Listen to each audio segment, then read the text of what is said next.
வணக்கம்.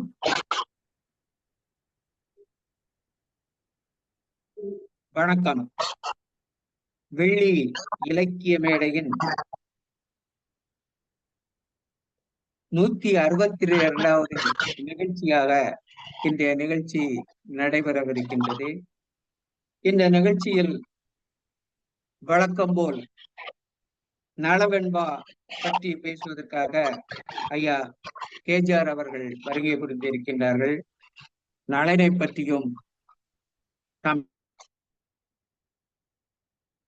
அமைந்திய பற்றியும் இந்த புகழேந்தி வெண்பா புகழேந்தி ஐயா அவர்கள் எழுதிய அந்த இலக்கிய நயம் பொருத்திய நூலுக்கு விளக்க உரையாக அதை ஒரு வகுப்பு என்றே சொல்லலாம், நலவெண்பா வகுப்பு என்று கூட சொல்லலாம். அத்தகைய வகையிலே சிறப்பாக நடைபெற்றுக் கொண்டிருக்கும் இந்த விழாவில் தொடங்குவதற்கு முன்பு தமிழ்த்தாய் வாழ்த்து பாடுவதற்காக அம்மா ரமணி பாலசாமி அவர்களை அன்போடு அழைக்கின்றேன். வாருங்கள் அம்மா, உங்களுடைய வாழ்த்து பாடலை தாருங்கள். அனைவருக்கும் வணக்கம். தமிழ்த்தாய் வாழ்த்து. தமிழுக்கும் அமுதென்று பேர், அந்த தமிழ் இன்ப தமிழ் எங்கள் உயிருக்கு நேர், உயிருக்கு நேர். தமிழுக்கும் அமுதென்று பேர், தமிழுக்கு நிலவென்று பேர், இன்ப தமிழ் எங்கள் சமூகத்தின் விளைவுக்கு நீர். தமிழுக்கு மனம் என்று பேர், இன்ப தமிழ் எங்கள் வாழ்வுக்கு நீருமிக்க ஊர். தமிழுக்கு மதுவென்று பேர், தமிழுக்கு மதுவென்று பேர், இன்ப தமிழ் எங்கள் உரிமை செப்பயிருக்கு வேர், பயிருக்கு வேர். தமிழுக்கும் அமுதென்று பேர், தமிழ் எங்கள் இளமைக்கு பால், தமிழ் எங்கள் இளமைக்கு பால், இன்ப தமிழல்ல புகழ் மிக்க புலவர்க்கு மேல், புலவர்க்கு மேல். தமிழ் எங்கள் உயர்வுக்கு வான், இன்ப தமிழ் எங்கள் அசதிக்கு சுடர் தந்த தேன். தமிழ் எங்கள் உயர்வுக்கு வான், இன்ப தமிழ் எங்கள் அசதிக்கு சுடர் தந்த தேன். தமிழுக்கும் அமுதென்று பேர், அந்த தமிழ் இன்ப தமிழ் எங்கள் உயிருக்கு நேர், உயிருக்கு நேர். தமிழ் எங்கள் அறிவுக்கு தோல், இன்ப தமிழல்ல கவிதைக்கு வைரத்தாள், வைரத்தின் வாழ். தமிழ் எங்கள் பிறவிக்கு தாய், இன்ப தமிழ் எங்கள் வளமிக்க உளமுற்றைக்கு. தமிழ் எங்கள் பிறவிக்கு தாய், இன்ப தமிழ் எங்கள் வளமிக்க உளமுற்றைக்கு. தமிழுக்கும் அமுதென்று பேர், அந்த தமிழ் இன்ப தமிழ் எங்கள் உயிருக்கு நேர், உயிருக்கு நேர். தமிழுக்கும் அமுதென்று பேர். நன்றி, வணக்கம். நன்றி அம்மா. இந்த 162வது வெள்ளி இலக்கிய மேடை நிகழ்ச்சியிலும் நலவெண்பா 10வது நிகழ்ச்சியிலும் தமிழ்த்தாய் வாழ்த்து பாடிய தங்களுக்கு வெள்ளி இலக்கிய மேடை நன்றி கூற கடமைப்பட்டிருக்கின்றது. இந்த நிகழ்ச்சியிலே பங்கு பெற்றிருக்கின்ற சான்றோர் அனைவரையும் வரவேற்க வேண்டியது இலக்கிய அமைப்பை நடத்துகின்ற சான்றோர் பெருமக்களுக்கு ஒரு தலையாய கடனாக இருக்கின்றது. எனவே இந்த நிகழ்ச்சியிலே தமிழ்த்தாய் வாழ்த்து பாடிய அம்மா ரமணி பாலசாமி அவர்களை வருக வருக என நான் அன்போடு அழைக்கின்றேன். அடுத்ததாக இந்த நிகழ்ச்சியை வடிவமைத்து திரையில் நலவெண்பா பாடல்களை எல்லாம் ஒளிபரப்பி நம்மோடு அந்த நலவெண்பாவை கொண்டு வந்து சேர்க்கின்ற தொழில்நுட்ப கலைஞர் நெல்லை தீபன் அவர்களை வருக வருக என நான் வரவேற்கின்றேன். எப்போதும் போல் அவருக்கு உதவிகரமாக இருந்து துணை புரிந்து கொண்டிருக்கின்ற ஐயா ஆர்சி குமரன் அவர்களையும் வருக வருக என நான் வரவேற்கின்றேன். இந்த நிகழ்ச்சியில் குரல் விளக்கம் தருவதற்காக ஐயா பாப்பையா அவர்கள் தமிழ் மாநில சங்கத்தில் இருந்து வருகை புரிந்திருக்கின்றார்கள். அவர்களையும் வருக வருக என அன்போடு நான் அழைக்கின்றேன்.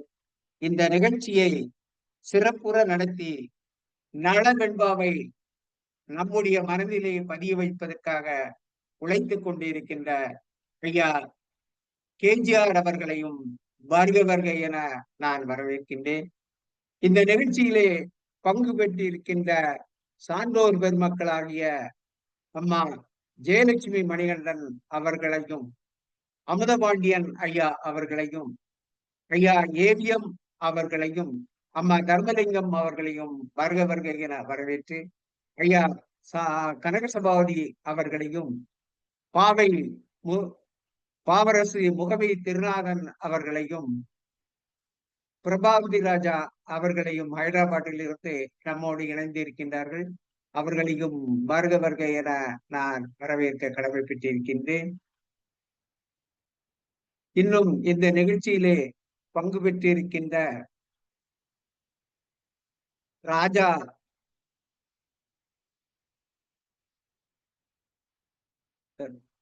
ஒரு நிமிஷம்,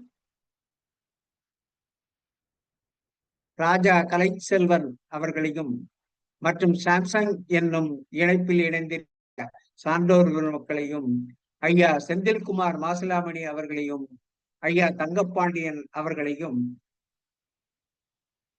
ஐயா பொன் வேல்மயில் அவர்களையும் வருக வருக என நான் வரவேற்று, இந்த நிகழ்ச்சியில் இன்னும் கலந்து கொள்வதற்காக வருகை புரிய இருக்கின்ற சான்றோர் பெருமக்களுக்கும் இந்த வெள்ளி இலக்கிய மேடையின் சார்பாக வாழ்த்தையும் வரவேற்பையும் கூறி, அடுத்ததாக இந்த நிகழ்ச்சியில் வெள்ளி இலக்கிய மேடை பற்றிய பாடலை ஐயா கவிஞர் சீனி ரவிபாரதன் அவர்களின் வரிகளுக்கு ஹைதராபாத் ரவிசங்கர் அவர்கள் இசையமைத்து பாடிய பாடல் இப்பொழுது ஒலிபரப்பப்படுகின்றது. ஐயா நெல்லை தீபன் அவர்கள் அதனை ஒலிபரப்புவார்.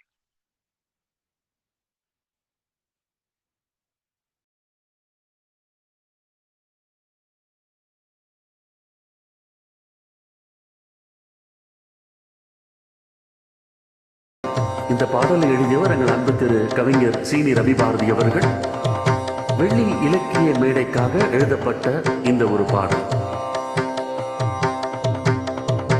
வெள்ளிக்கிழமை தோறும் வெள்ளி முளைக்கிறது, உள்ள பூங்காவில் இலக்கியம் மலர்கிறது. வெள்ளிக்கிழமை தோறும் வெள்ளி முளைக்கிறது, உள்ள பூங்காவில் இலக்கியம் மலர்கிறது. இதய கூட்டுக்குள்ளே இனிமை சுரக்கிறது, எல்லையில்லா ஆனந்தத்தில் இதயம் பறக்கிறது.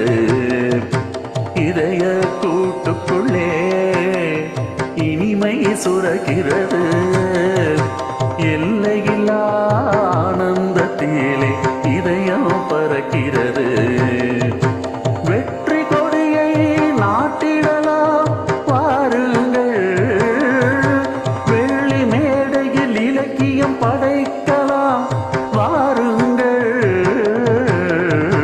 வெள்ளிக்கிழமை தோறும் வெள்ளி முளைக்கிறது, உள்ள பூங்காவில் இலக்கியம் மலர்கிறது.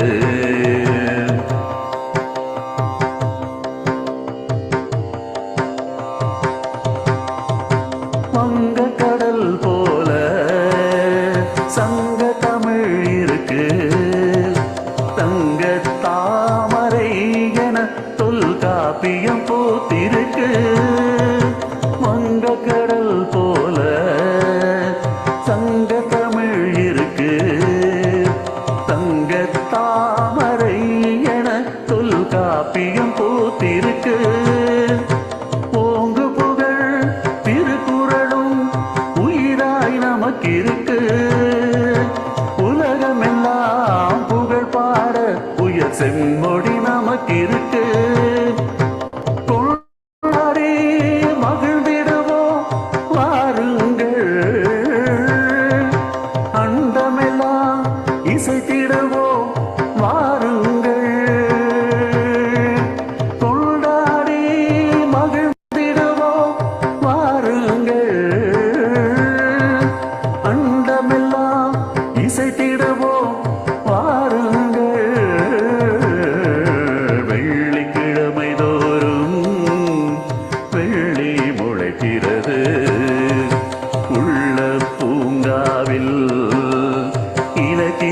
மலர்கிறது.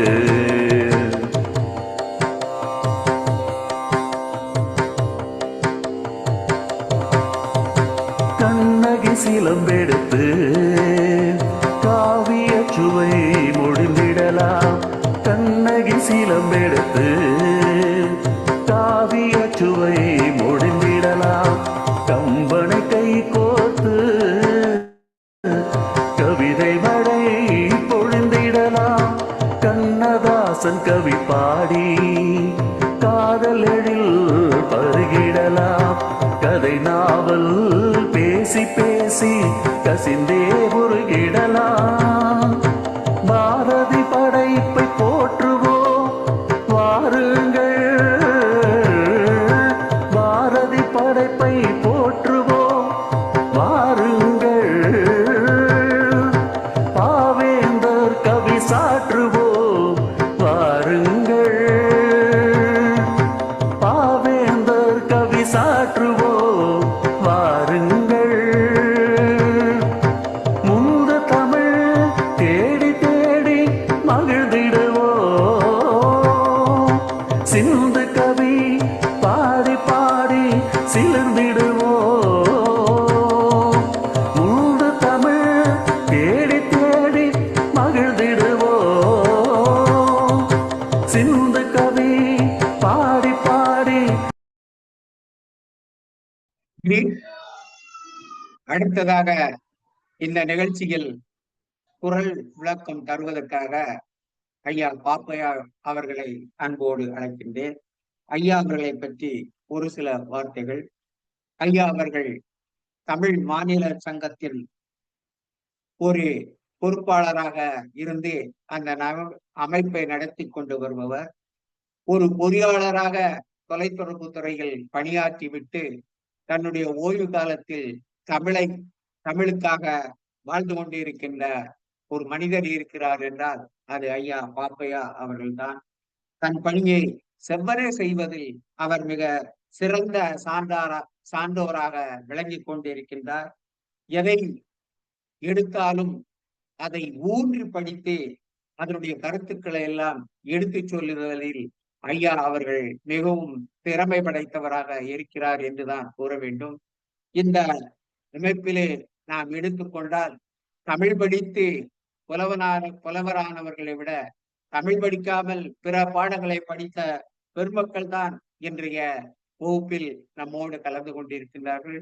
அவர்கள் தமிழை பற்றி பேசவும் தமிழை பற்றி போற்றவும் தமிழில் உள்ள ஆழ்ந்த பெரும் கருத்துக்களை எல்லாம் எடுத்துக் கூறுவதிலும் வல்லவராக இருக்கின்றார். அறத்தை கூறிய திருக்குறளிலிருந்து 2 குறள்களை ஐயா அவர்கள் என்று நம்மோடு பகிர்ந்து கொள்ள வருகின்றார்கள். ஐயா வாருங்கள், தங்களுடைய கருத்தினை குறள் கருத்தினை எங்களோடு பகிர்ந்து கொள்ளுங்கள். வாருங்கள் ஐயா.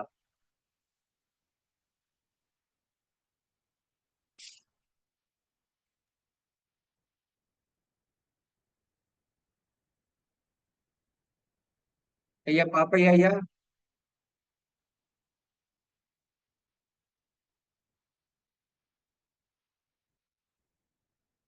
ஐயா மியூட்.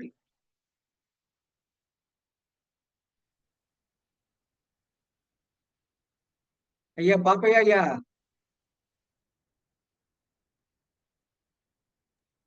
ஏதோ ஒரு தடங்கள் வந்து வருவார் திரும்ப. இணைப்புல இருக்கிற மாதிரி தெரியல. இருந்தாரு, இப்பதான் வெளியே போயிட்டாரு. அதான் அவர் 2ஐயும் வச்சு ட்ரை பண்ணிட்டு இருக்கேன். இதுல இல்லைன்னா அதுல வந்துருவேன்னாரு. சரி சரி. திருவள்ளுவரை தேடி போயிருக்காரோ?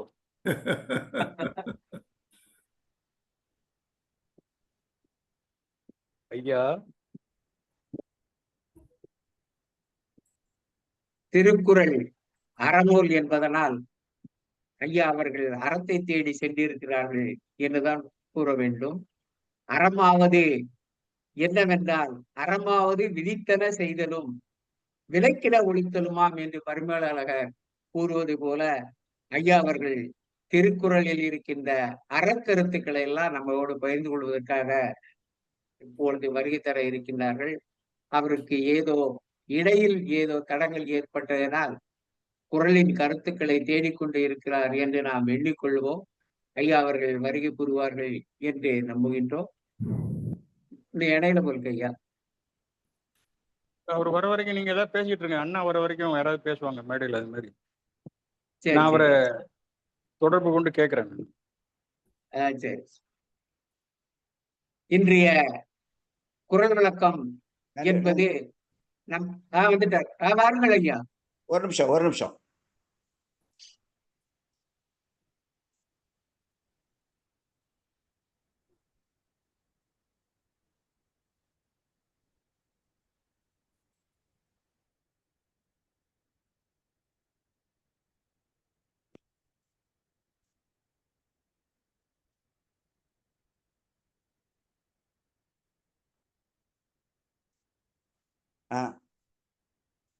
ஐயா இப்ப பேசுறது கேக்குதா? கேக்குது. தெளிவா கேக்குது. அப்படியே தொடருங்க.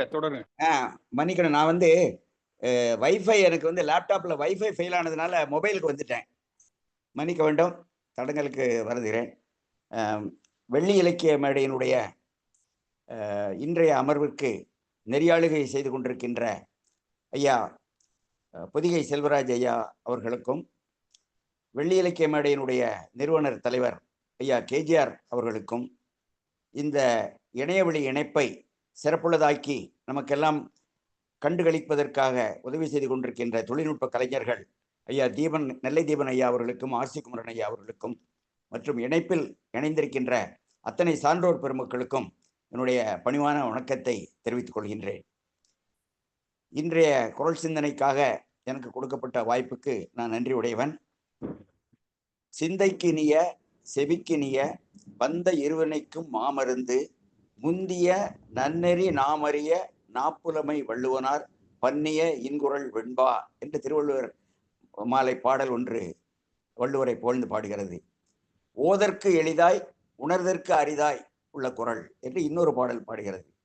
ஆக வாழ்வியல் நெறியை சமய கடற்கர் வடிவு நில்லாது பொருள் இது என்று உரைத்த வள்ளுவர் என்று வாழ்வியல் நெறியை உலகம் முழுமைக்கும் ஒரு பொதுமறை என்று அழைக்கக்கூடிய அளவிலே நமக்கு எல்லா பொருளும் இதன்பால் உள, இதன்பால் இல்லாத எப்பொருளும் இல்லையால் சொல்லால் பறந்த பாவால் என்பயன் என்று எல்லோரும் வியந்து பாராட்டக்கூடிய அளவிலே திருக்குறள் நமக்கு ஒரு வாழ்வியல் நூலாக விளங்குகின்றது. அந்த இதிலே பாயிரத்தை அடுத்து கடவுள் வாழ்த்து, வான் சிறப்பு, நீத்தார் பெருமை, அரண் வலியுறுத்தல், இந்த பாயிரத்தை அடுத்து எடுத்து சொல்லக்கூடிய அதிகாரமாக இல்வாழ்க்கை என்ற அதிகாரம் அமைந்திருக்கிறது. அந்த இல்வாழ்க்கை அதிகாரத்தை தான் நாம் சமீப காலத்தில் பார்த்து கொண்டிருக்கிறோம். அதிலே குறளின் 48, 9 என்ற 2 குறட்பாக்களையும் சிந்தனை வழங்குவதற்காக எனக்கு பணிக்கப்பட்டிருக்கிறது. அந்த குறட்பாவினுடைய 48வது குறட்பா, இந்த அதிகாரத்தினுடைய 8வது குறட்பா ஆற்றின் ஒழுக்கி அறநிழுக்கா இல்வாழ்க்கை நோற்பாரின் நோன்மை உடைத்து என்ற ஒரு குறட்பா. இல்வாழ்க்கை தான் சிறந்தது, அறம் செய்ய இரு வழிகள் உண்டு, இல்லறம் துறவரம் என்று. அந்த இல்லறம் துறவரத்திலே இல்லறம் உயர்ந்தது என்ற வள்ளுவ கருத்துக்கு இந்த குறள் அதிகாரத்திலேயே முன்னாலே உள்ள குறட்பாக்களிலே அறத்தாற்றின் இல்வாழ்க்கை ஆற்றின் புறத்தாற்றில் போய் பெறுவதவன் என்று அறவழியாக இல்வாழ்க்கை நடத்தினால் அதை விட்டுவிட்டு புறத்தாற்றில் போக பெறுவது ஒன்றும் இல்லை என்று திருவள்ளுவர் இல்லறத்தின்பால் வலியுறுத்தி பாடல் வைத்திருக்கிறார். இல்வாழ்க்கையை பற்றி சொல்லும் பொழுது ஒரு 4 மணிக்கடிகை பாடல் ஒன்று, மழையின்றி மாநிலத்தார்க்கு இல்லை, மழையும் தவமிலார் இல்வழி இல்லை, தவமும் அரசியல் இல்வழி இல்லை, அரசனும் இல்வாழ்வான் இல்வழி இல்லை என்ற அந்த இல்வாழ்க்கையினுடைய பெருமையை இந்த 4 மணிக்கடிகை பாடல் சொல்கிறது. ஆக அந்த இல்வாழ்க்கை அனைத்திலும் உயர்ந்தது என்று நாம் சொல்லும் பொழுது அது எப்படிப்பட்ட இல்வாழ்க்கையாக இருக்க வேண்டும் என்ற ஒரு கருத்தை வள்ளுவர் இந்த அதிகாரத்தில் வலியுறுத்துகிறார். அரண் வலியுறுத்தல் என்ற அதிகாரத்துக்கு அடுத்தால இருக்கிறதுனால அரணெனப்பட்டதே இல்வாழ்க்கை, அதுவும் பிறன்படிப்பது இல்லாயின் நன்று என்று இன்றைய குறளினுடைய 2வது குறள் சிந்தனையிலே வருகிறது. ஆக இல்வாழ்க்கையினுடைய பெருமையை சொல்லும் பொழுது இந்த முதற் குறட்பாவிலே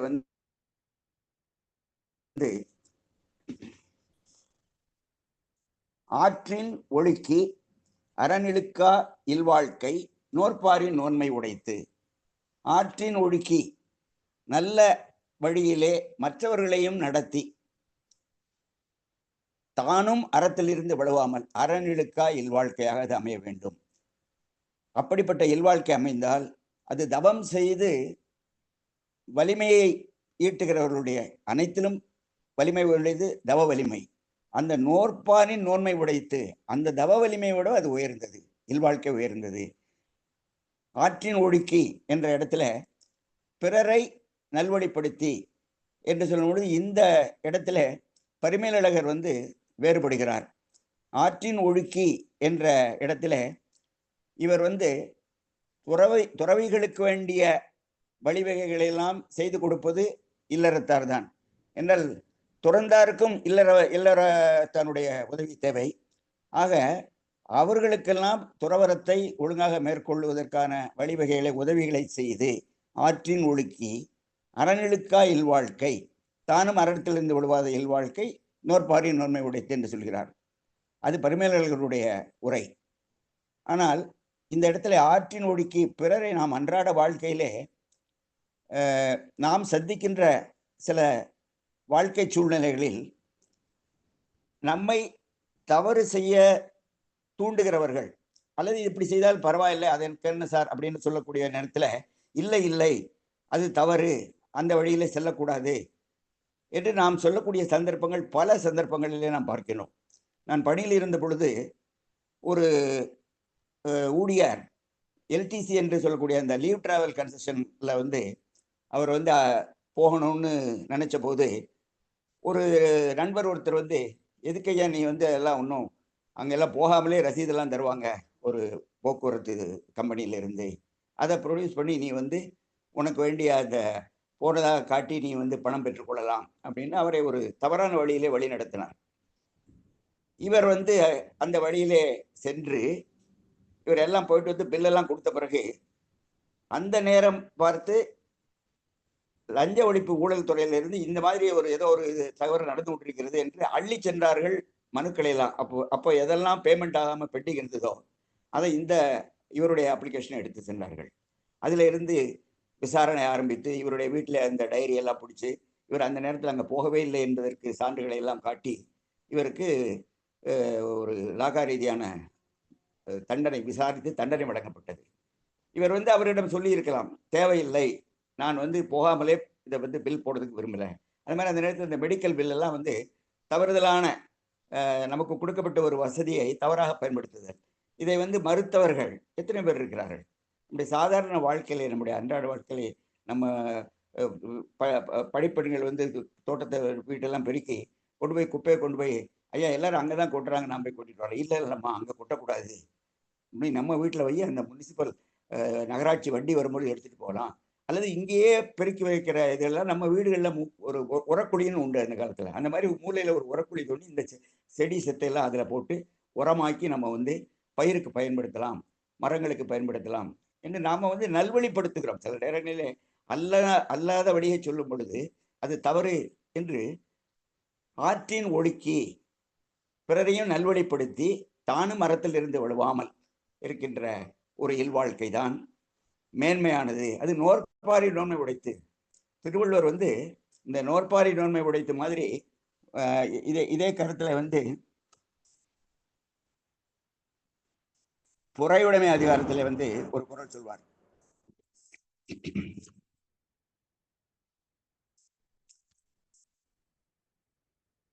உண்ணாது நோற்பார் பெரியார், பிறர் சொல்லும் இன்னாச்சொல் நோற்பாரின் பின். இந்த நோன்பு நோற்று வலிமை பெற்றவர்களை விட வலிமை உடையவர்கள் பிறர் சொல்லும் இன்னாச்சொல் நோற்பாருக்கு பின்னால்தான் மற்றவர்கள் சொல்லக்கூடிய இன்னா சொற்களை எல்லாம் பொறுத்து கொள்ளக்கூடியவர்களுக்கு அடுத்தாப்புல தான் இந்த நோற்பார்கள். அதே கருத்தில் தான் இந்த இடத்துலையும் சொல்றாரு, இந்த நோற்பாரின் நோன்மை உடைத்து புறையுடைமை என்றதை சொல்லுவார். அது மாதிரி இன்னொரு இடத்துல தவத்திலே சொல்வார், ஆற்றுவார் ஆற்றல் பசி ஆற்றல். அதுவும் அந்த பசி ஒரு துறவரத்தானுக்கு பசி போக்குறவனே இல்லறத்தான் தான். அப்ப கூட அந்த துறவரத்தான் இந்த இல்லறத்தானுக்கு பின்னாலதான் என்ற கருத்துப்பட இல்லறமே உயர்ந்தது. ஒரு சாமியார்கள்லாம் திருநெல்வேலியில ஒரு தெருத்திருவிழா நடக்கிற பொழுது சுவாமி அம்பாள் வீதி வலம் வரும் பொழுது பின்னால் திருமுறைகள் எல்லாம் இசைத்து கொண்டு வருவார்கள். அதுல சில மடத்துல இருக்கக்கூடிய சாமியார்கள் வருவார்கள். அவர்கள் அந்த வாரம் பூராவும் தங்கும் பொழுது வீடுகளிலே விருந்தினர்களாக அவர்களை அழைத்து நாம் அவர்களுடைய உணவு தேவைகளை பார்த்துக் கொள்வோம். அவர்கள் தங்குவதற்கு மடங்கள், அங்கே இருக்கிற மடங்களை எல்லாம் அவர்கள் பயன்படுத்திக் கொள்வார்கள். ஆக துறவரம் பூண்டவர்களுக்கு இல்லறத்தானுடைய உதவி தேவை. ஆக அவனை விட இவன் உயர்ந்தவன். எந்த மாதிரி கண்டிஷன்லன்னா, அவன் அறவழியே வாழ வேண்டும், மற்றவர்களையும் அறவழியே வாழ முடியாத அல்லது வாழ தவறுகிறவர்களையும் அவன் நல்வழிப்படுத்த வேண்டும் என்ற வகையில் இந்த குறட்பா அமைந்திருக்கிறது. அடுத்த குறட்பா, அறனெனப்பட்டதே இல்வாழ்க்கை அதுவும் பிறன் படிப்பதில்லாயின் என்று. இதிலும் பரிமேலழகர் சற்று வேறுபடுகிறார். நம்ம இந்த குறட்பாவை படித்த உடனே அறனெனப்பட்டதே இல்வாழ்க்கை, அறம் என்று சொல்லக்கூடியதுல சொல்லுவதே இல்வாழ்க்கை தான் அறம், அதுவும் பிறன் படிப்பதில்லாயின் நன்றி. அந்த இல்வாழ்க்கையும் பிறர் படிக்க ஆளாகாமல் பழிக்க அஞ்சி வாழ வேண்டும். அப்படி பழிக்கு அஞ்சாமல் வாழ்வது தவறு. ஆக அப்படிப்பட்ட அறனெனப்பட்டதே இல்வாழ்க்கை, அதுவும் பிறன் படிப்பதில்லாயின் நன்று அப்படின்னு நம்ம அகுதேங்கிறதுக்கு அந்த இல்வாழ்க்கையை தான் நம்ம எடுத்துக்கிறோம். ஆனா பரிமேலழகர் மட்டும் இதுல வேறுபடுகிறார். அவர் என்ன சொல்கிறார், அறனெனப்பட்டதே அப்படிங்கிறதுல உள்ள ஏகாரம் பிரிநிலை ஏகாரம், அதை பிரிக்கிறது. இல்லறம் துறவரம் இந்த ரெண்டுல பிரிக்க பொழுது அறனெனப்பட்டதே இல்வாழ்க்கை, அகுதும் என்றது துறவரத்தை குறிக்கிறது. துறவரம் பிறன் படிப்பதில்லாய் நன்று. துறவரத்துல கூடா ஒழுக்கத்தினால பழிகள் நிறைய நேரக்கூடிய வாய்ப்புகள் அதிகமாக இருக்கக்கூடிய துறவிகள், அந்த மாதிரி பிறன் பழிப்பதில்லாயின் அந்த துறவரம் நன்று. அரண் இந்த நூல்கள் எல்லாம் சொல்லக்கூடிய இரண்டில் அரண் இல்லறமே உயர்ந்த அறம் என்று அவர் வேறுபடுகிறார். மற்ற பரிமேலழகர் தவிர மற்ற உரையாசிரியர்கள் எல்லாம் நாம் நேரடியாக கொள்கின்ற அறனெனப்பட்டதே இல்வாழ்க்கை, அகுதும் பிறன் படிப்பதில்லாயின் நன்று, இல்வாழ்க்கை பிறன் படிப்பதில்லாயின் நன்று என்ற கருத்தை தான் நாம் ஏற்றுக்கொண்டிருக்கிறோம். ஆக இந்த இரண்டு குறட்பாக்களுக்கும் இரண்டு விதமான, இந்த ஆற்றின் ஒழுக்கி என்ற தொடருக்கும் இந்த அறனெனப்பட்டதே இல்வாழ்க்கை என்ற தொடருக்கும் வேறுபட்ட பொருள்கள் எப்படி இருந்தாலும் இந்த குறட்பாக்கள் கொடுக்கும் வலிமை இல்லறமே உயர்ந்த அறம், அது பிறன் படிப்பு இல்லாமல் இருக்க வேண்டும், அது மற்றவர்களையும் நல்வழிப்படுத்தி நாமும் அறவழியே சென்று வாழும் பொழுது அந்த இல்லறமே உயர்ந்தது என்ற கருத்துக்களை இந்த இரண்டு குறட்பாக்களும் கூறுகின்றன. ஆக என்னுடைய குரல் சிந்தனையை இத்துடன் நிறைவு செய்கிறேன். வாய்ப்புக்கு நன்றி சொல்லி உங்களிடமிருந்து விடைபெறுகிறேன். நன்றி, வணக்கம். நன்றி ஐயா. இல்வாழ்க்கை என்பதை பற்றி வள்ளுவர் எடுத்து கூறிய கருத்துக்களை எல்லாம் நம்மோடு பகிர்ந்து கொள்ள வேண்டும். இல்லறம் என்பதே அறத்தோடு சார்புடையது என்பதனால் இல்லறம் என்பது அறமாகும் என்று வள்ளுவர் மொழிந்திருக்கின்றார். ஆனால் தான் அறனெனப்பட்டதே இல்வாழ்க்கை என்று சொல்லுகின்றார். அறம் செய்வதற்காகவே இல்வாழ்க்கை வாழ வேண்டும் என்று சொல்கிறார்கள். இல்லற வாழ்வு இல்லை என்றால் அறம் செய்ய முடியாது. அதைத்தான் வள்ளுவர் முதல் குறளிலே சொல்லுவார். இல்வாழ்வான் என்பான் இயல்புடைய மூவர்க்கும் நல்லாற்றின் இந்த துணை. இல்வாழ்க்கை வாழ்கின்றவர் தான் மற்றவர்களுக்கு துணையாக இருப்பதற்கு கடப்பாடு உடையவர்கள் என்பதைத்தான் வள்ளுவர் அங்கே கூறி, அதற்கு பின்னால் பல குறட்பாடுகளை எடுத்து கூறி இந்த இல்லறம் என்னும் அறத்திற்கு வலு சேர்ப்பதற்காக இன்னும் மொத்தம் 10 குறள்களை கூறி நம்மை ஆற்றுப்படுத்தி இருக்கின்றார்கள் என்பதைத்தான் சொல்ல தோன்றுகிறது. பழங்கால இலக்கியங்கள் எல்லாம் அறத்தை வலியுறுத்துவதற்காகவே படைக்கப்பட்டன என்று சொன்னால் அது மிகையல்ல. ஏனென்றால் இந்த சமுதாயத்தை, இந்த உலகத்தில் வாழ்கின்ற மக்களை எல்லாம் நல்வழிப்படுத்தி அவர்கள் அறவழியில் செல்ல வேண்டும், அதுதான் மகிழ்ச்சி தருவதாக இருக்கும், இன்பம் தருவதாக இருக்கும் என்கின்ற ஒரே காரணத்திற்காகத்தான் நம்முடைய மூதாதையர்கள், நம்முடைய அறிஞர் பெருமக்கள், தமிழ் அறிந்த சான்றோர்கள் எல்லாம் பல இலக்கியங்களை நமக்காக படைத்து இழைத்திருக்கின்றார்கள். நலவென்பா கூட அப்படித்தான் படைக்கப்பட்டு இருக்கின்றது. இந்த சமுதாயத்திலே எவையெல்லாம் செய்யக்கூடாது என்பதை சொல்லுகின்ற பொழுது காதல், கவராடல், கள்ளுண்ணல், மொய்மொழிதல், ஈதல் மறுத்தல் இவற்றையெல்லாம் அறத்திற்கு புறம்பட்ட செயல்கள் என்று கலித்தொடர் கூறுகின்றது. இப்படிப்பட்ட அறத்திற்கு புறம்பான செயல்களை எல்லாம் நாம் செய்யாமல் இருக்க வேண்டும் என்பதை வலியுறுத்துவதற்குத்தான் நலவென்பா போன்ற இலக்கியங்கள் எல்லாம் அன்றைக்கு பயன்படுத்தப்படுகின்றன. சூது ஒருவனை முதலில் மகிழ்ச்சியில் ஆழ்த்தும், பின் அவனை துயரத்தில் ஆழ்த்தும் என்பதனால் சூதாடக்கூடாது என்று இன்றைக்கு சொல்லி இருக்கின்றார்கள். கள்ளுண்டலும் அதுபோல்தான்.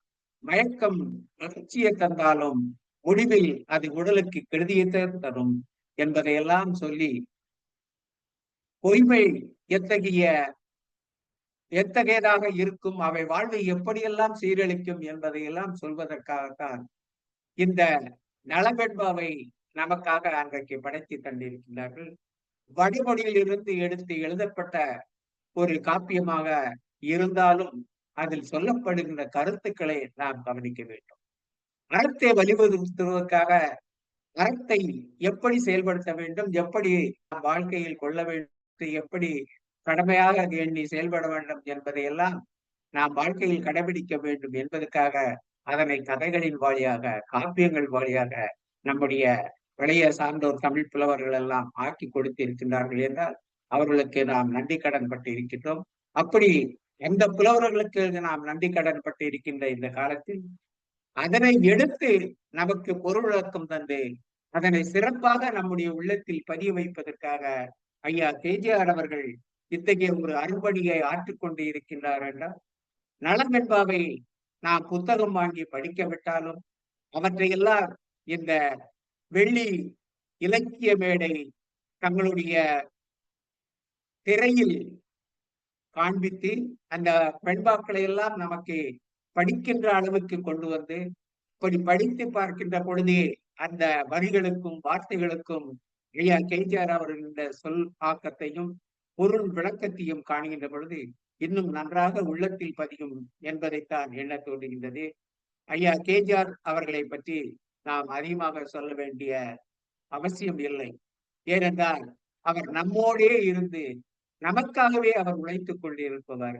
அவரை பற்றி நாம் இன்னொரு தடவை பெருமையாக சொல்லிக் கொள்ள வேண்டும் என்றால், அவர் வேதியியல் படித்தாலும் தமிழை பகுத்தாய்ந்து தமிழில் இருக்கின்ற காப்பியங்கள் எல்லாம் நமக்கு வியப்படை என்பதை சொல்வதில்தான் அவருடைய மகிழ்ச்சி இருக்கிறது என்று தான் சொல்ல வேண்டும்.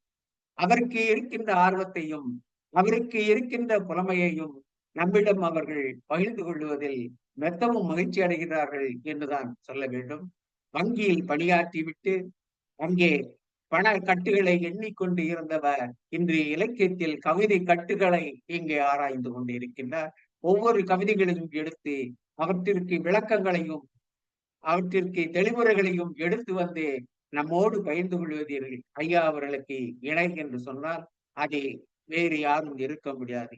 ஏனென்றால் சுயநலம் மட்டுமே இல்லாமல் ஒரு பொதுநல நோக்கோடு ஒரு இலக்கியத்தை நடத்துவது என்பது எல்லோராலும் முடியும் என்று சொல்ல முடியாது.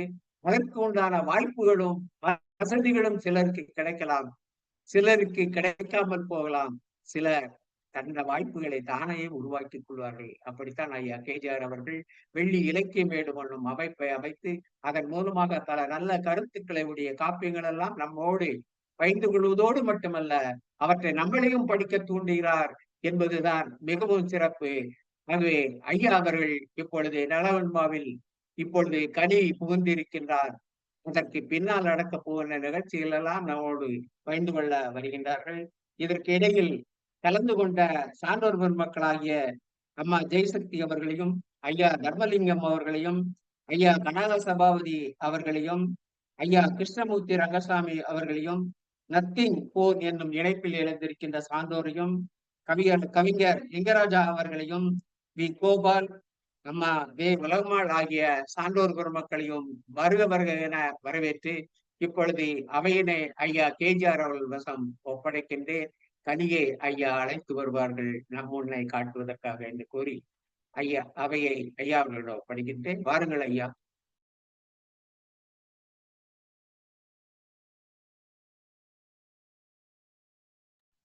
ஐயா சவுண்ட் வரல, மியூட்ல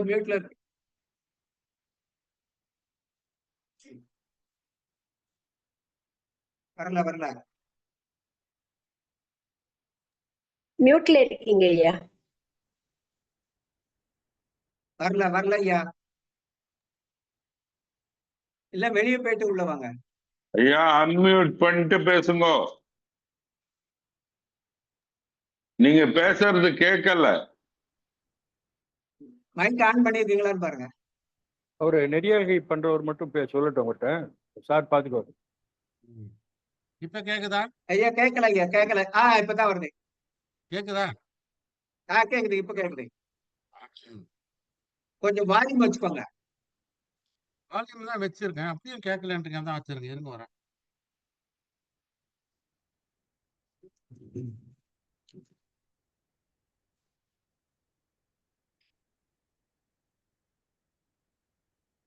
கேட்கல, கேட்கல. ஓகே. இப்ப எடுத்துக்கலாம். இப்ப கேக்குது, இப்ப கேக்குது, இப்ப கேக்குது. ம். வெள்ளி இலக்கிய மேடை 162வது நிகழ்ச்சி. தமிழ் வாழ்த்து பாடிய வழக்கம்போல் இனிய குரலில் தமிழ் வாழ்த்து பாடிய கவிஞர் ரமணி பாலசாமி அம்மையார் அவர்களுக்கும், மிக சிறந்த வகையில் நெறியாள்கையை நிகழ்த்தி கொண்டிருக்கின்ற கவிமாமணி பொதிகை செல்வராஜ் அவர்களுக்கும், தொழில்நுட்பத்தில் சிறந்து விளங்கிக் கொண்டிருக்கின்ற நெல்லை தீபன் அவர்களுக்கும், ஆர்.சி. குமரன் அவர்களுக்கும் 2 திருக்குறள்களை மிக சிறப்பாக இங்கே எடுத்து விளக்கங்களை உரைத்த மாநில தமிழ்ச் சங்கத்தை நடாத்தி கொண்டிருக்கின்ற பொறியாளர் பாப்பையா அவர்களுக்கும், இங்கே வருகை தந்திருக்கின்ற அனைத்து இலக்கிய அன்பர்களுக்கும் என்னுடைய வணக்கத்தை நான் தெரிவித்துக் கொள்கின்றேன். நண்பர் பொதிகை செல்வராஜ் அவர்கள் பேசுகின்ற பொழுது ஒரு அழகான சொற்றொடை சொன்னார். என்னை சொன்னார் என்பதனாலேயே அதை நான் தவிர்த்து விடக்கூடாது என்று நினைக்கிறேன். ஒரு அழகான சொற்றொடர். அது எனக்கு மட்டுமல்ல, நண்பர் நெல்லை தீபனுக்கும் பொருந்தும், நண்பர் கபிலன் அவர்களுக்கும் பொருந்தும், மற்ற தமிழ்துறையை சாராத பல பொறியாளர் பாப்பையா போன்றவர்களுக்கும் பொருந்தும். அவர் சொன்னார், பணக்கட்டு எண்ணிக்கொண்டிருக்கின்ற ராஜேந்திர பாபு அவர்கள் கவிதை கட்டு அவிழ்த்துக் கொண்டிருக்கிறார் என்று எதுகை மெட்டோடு இங்கே சொன்னது மிக சிறப்பான வார்த்தையாக நான் பார்க்கின்றேன். இன்னொன்றையும் சொன்னார், அறத்துப்பாலில் இருக்கக்கூடிய செய்திகளை எல்லாம் சொல்லி இந்த அறத்துப்பாலின் வழி நிற்காத காரணத்தினாலேதான் நலன் இந்த அளவுக்கு துயரப்பட்டான் என்று நலவென்பானுடைய முக்கிய கருவை இங்கே எடுத்து காட்டியிருக்கின்றார்.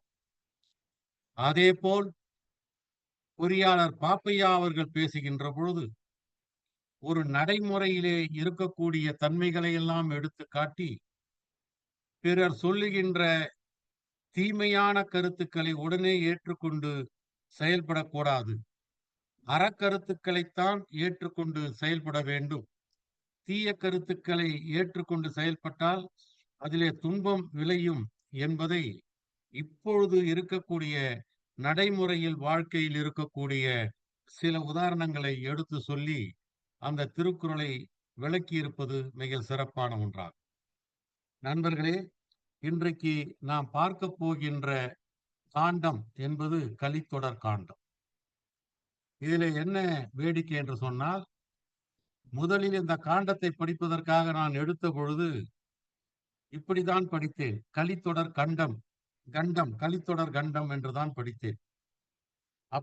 அதற்கு பிறகுதான் திருத்திக் கொண்டு கலித்தொடர் காண்டம் என்று படித்தேன். ஆனால் பிறகு யோசித்து பார்த்த பொழுது கலித்தொடர் கண்டம் என்பது கூட பொருத்தமாகத்தான் இருக்கிறது என்ற எண்ணம் எனக்கு ஏற்பட்டது.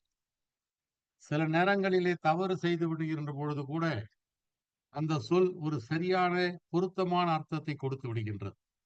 நலனுக்கு கண்டத்தை ஏற்படுத்தி கொண்டே இருந்தவன் கலிதான். ஒரு முறை ஒரு நிகழ்ச்சி நடைபெற்றது. அது தமிழ் நிகழ்ச்சி. ஒரு ஆங்கிலமாவது தமிழ் படித்துக் கொண்டிருந்தவர் அந்த நிகழ்ச்சிக்கு வந்து கொண்டிருந்தார். அவர்தான் நெறியாள்கையை நடத்தி கொண்டிருந்தார்.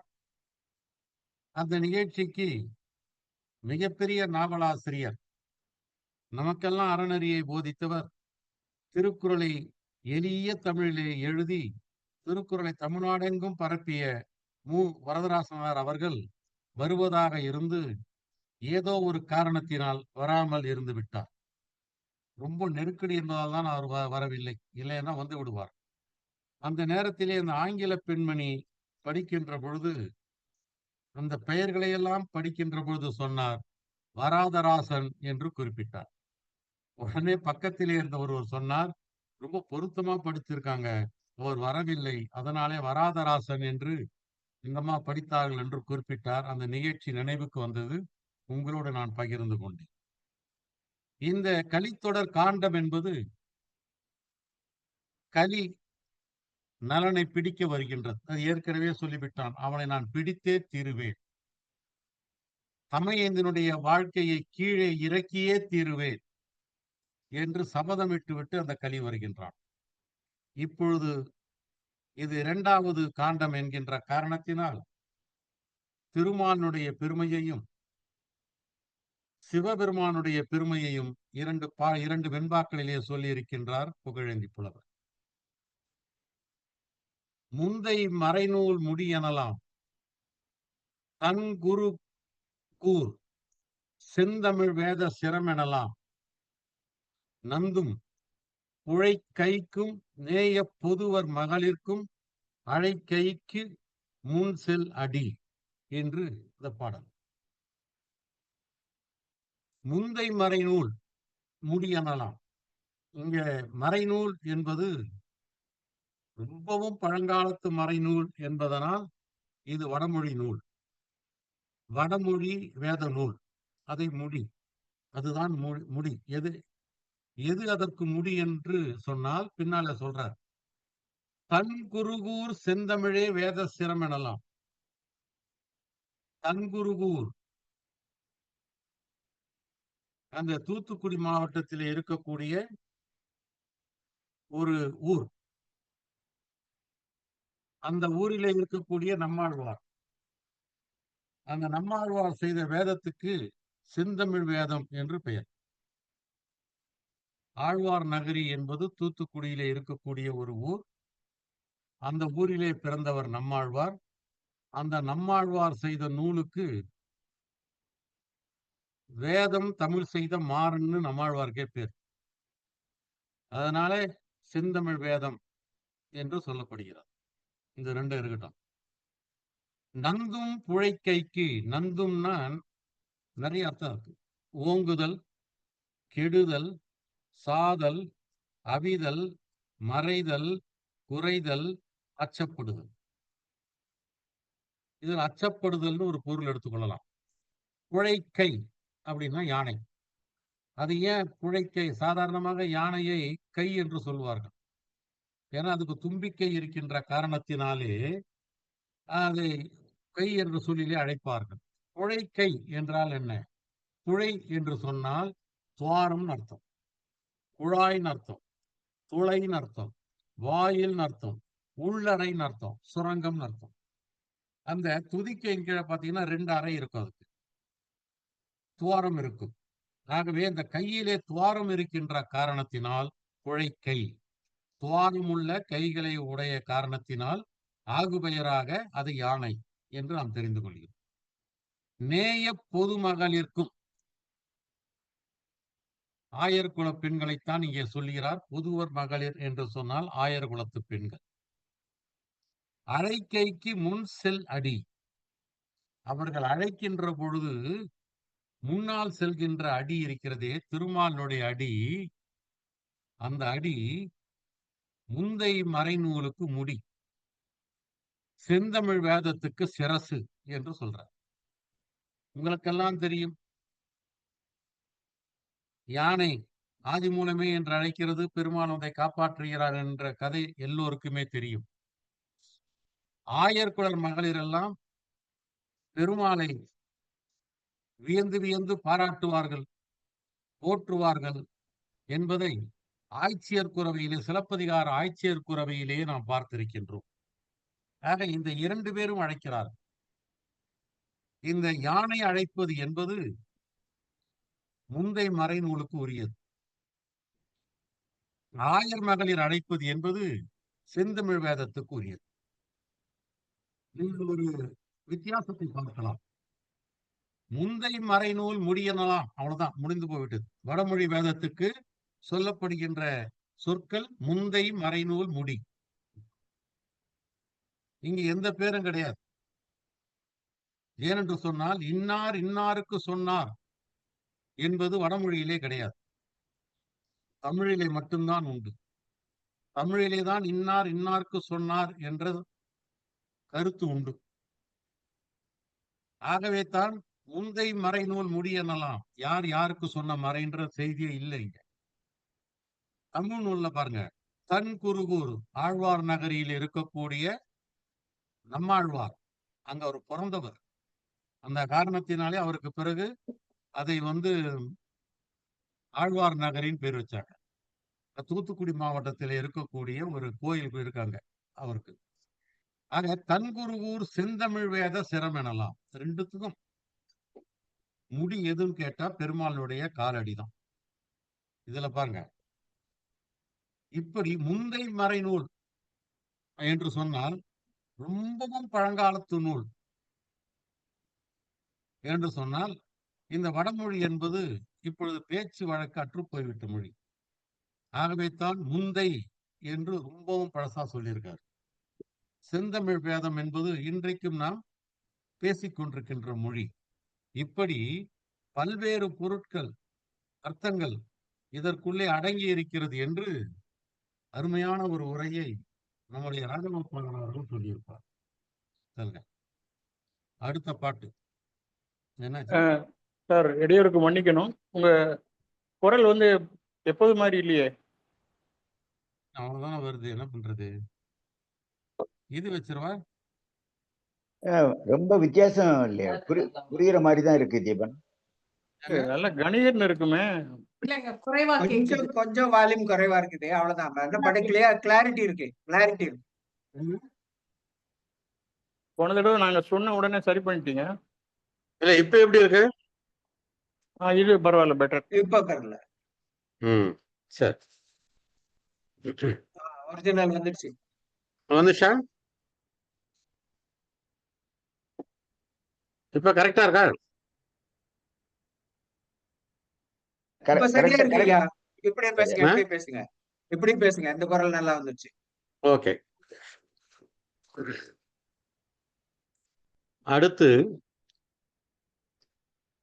சிவபெருமானை பற்றி முந்தை மறைநூல் முடியெனலாம், தன்குருகூர் செந்தமிழ் வேத சிரம் எனலாம், நந்தும் புழை கைக்கும் நேய பொதுவர் மகளிர்க்கும் அழை கைக்கு முன் செல்லடி. இது மெய்யன்பர் உள்ளத்தான், அன்பர்களுடைய உள்ளத்திலே இருக்கக்கூடிய சிவபெருமானை பற்றி ஒரு வெண்பா. செக்கர் நெடுவானில் திங்கள் நிலா துளும்பி உக்கதன சடைமேல் உம்பர் நீர் மிக்கொழுகும் வெள்ளத்தான் வெள்ளி நெடுங்கிரியான் மெய்யன்பர் உள்ளத்தான் எங்கட்குளன். வெள்ளி நெடுங்கிரியான் அப்படின்னா எல்லாருக்குமே தெரியும், சிவபெருமான் தான் வெள்ளி நெடுங்கிரியான். கிரினா மலை, நீண்ட மலை மீது இருக்கக்கூடிய சிவபெருமான் மெய்யன்பர் உள்ளத்தான், மெய்யன்பருடைய உள்ளத்திலே இருக்கக்கூடியவன். அந்த மெய்யன்பருடைய உள்ள எங்கள் உள்ளம், ஆகவே எங்களுடைய உள்ளத்திலே அவன் இருக்கின்றான். சரி, இந்த சிவபெருமானை பற்றி ஒரு வர்ணனை. சடைமேல் உம்பர் நீர் மிக்கொழுகும் வெள்ளத்தான். எல்லாருக்குமே தெரியும், கங்கை நீர் அவனுடைய தலையிலே இருந்து ஒழுகி கொண்டே இருக்கிறது. இத பாருங்க, என்ன அழகு பாருங்க. சிவபெருமான் நிலாவையே வைத்திருப்பார், கங்கை நீரையும் வைத்திருப்பார். இந்த சடையிலே முடியிலே இருந்து கங்கை நீர் ஒழுகி கொண்டே இருக்கிறது. இதற்கு இது எப்படி ஒழுகுதுன்றத அவர் சொல்றாங்க பாருங்க. செக்கர் நெடுவானில் திங்கள் நிலா துளும்பி உக்கதன. உக்கதன ஒழுகுதல்னு அர்த்தம், அல்லது ஒப்பீடு சொல்றார். நிலா துளும்புதல், துளும்புதல்னா ததும்புதல்னு அர்த்தம், அசைதல்னு அர்த்தம், மேல் எழுதல்னு அர்த்தம். நிலான்னா ஒளின்னு அர்த்தம், திங்கள்னா நிலவு. இது இந்த ரெண்டு வார்த்தை இருக்கு பாருங்க. திங்கள் என்று சொன்னா நிலா, நிலான்னு சொன்னா ஒளி. அதனால்தான் திங்கள் நிலால்னா திங்களினுடைய ஒளின்னு அர்த்தம். இப்படி பல இலக்கியங்கள்ல அது வருது உங்களுக்கு. கலிங்கத்து பரணியில கூட சொல்லுவாங்க, கலைமதியின் நிலவை துயில் என்று எடுத்து உடுப்பீர். கலைமதின்னு சொன்னா திங்கள், நிலான்னு சொன்னா ஒளி. ஆக இந்த திங்களுடைய மதியினுடைய ஒளி துளும்புகிற மாதிரி, தழும்புகிற மாதிரி, அங்கு ஒழுகுகிற மாதிரி இந்த சடைமுடியிலே இருந்து அந்த கங்கை நீர் ஒழுகிக் கொண்டே இருக்கிறது. அது அந்த திங்கள் எங்க இருக்கான்? செக்கர் நடுவானில், இந்த சிவந்த நீண்ட வானில் அந்த திங்கள் இருக்கிறது. சிவந்து இருக்கக்கூடிய நீண்ட வானில் இருக்கக்கூடிய, தவழ்ந்து கொண்டிருக்கக்கூடிய திங்கள் மதியிலிருந்து ஒளி ததும்பி ஒழுகுகிற மாதிரி சடாமுடியிலே இருந்து கங்கை நீர் மிகுந்து ஒழுங்கக்கூடிய வெள்ளத்தை உடையவன், கங்கையை உடையவன், வெள்ளி நெடுங்கிரியான், வெள்ளி மலைக்கு தலைவனாக விளங்கக்கூடியவன், மெய்யன்பருடைய உள்ளத்திலெல்லாம் இருக்கக்கூடியவன் எங்களுடைய உள்ளத்திலே இருக்கின்றான். செக்கர் நெடுவானில் திங்கள் நிலா துளும்பி உக்கதென சடைமேல் உம்பர் நீர் மிக்கொழுகும் வெள்ளத்தான், வெள்ளி நெடுங்கிரியான், மெய்யன்பர் உள்ளத்தான் எங்கட்கு உளன்.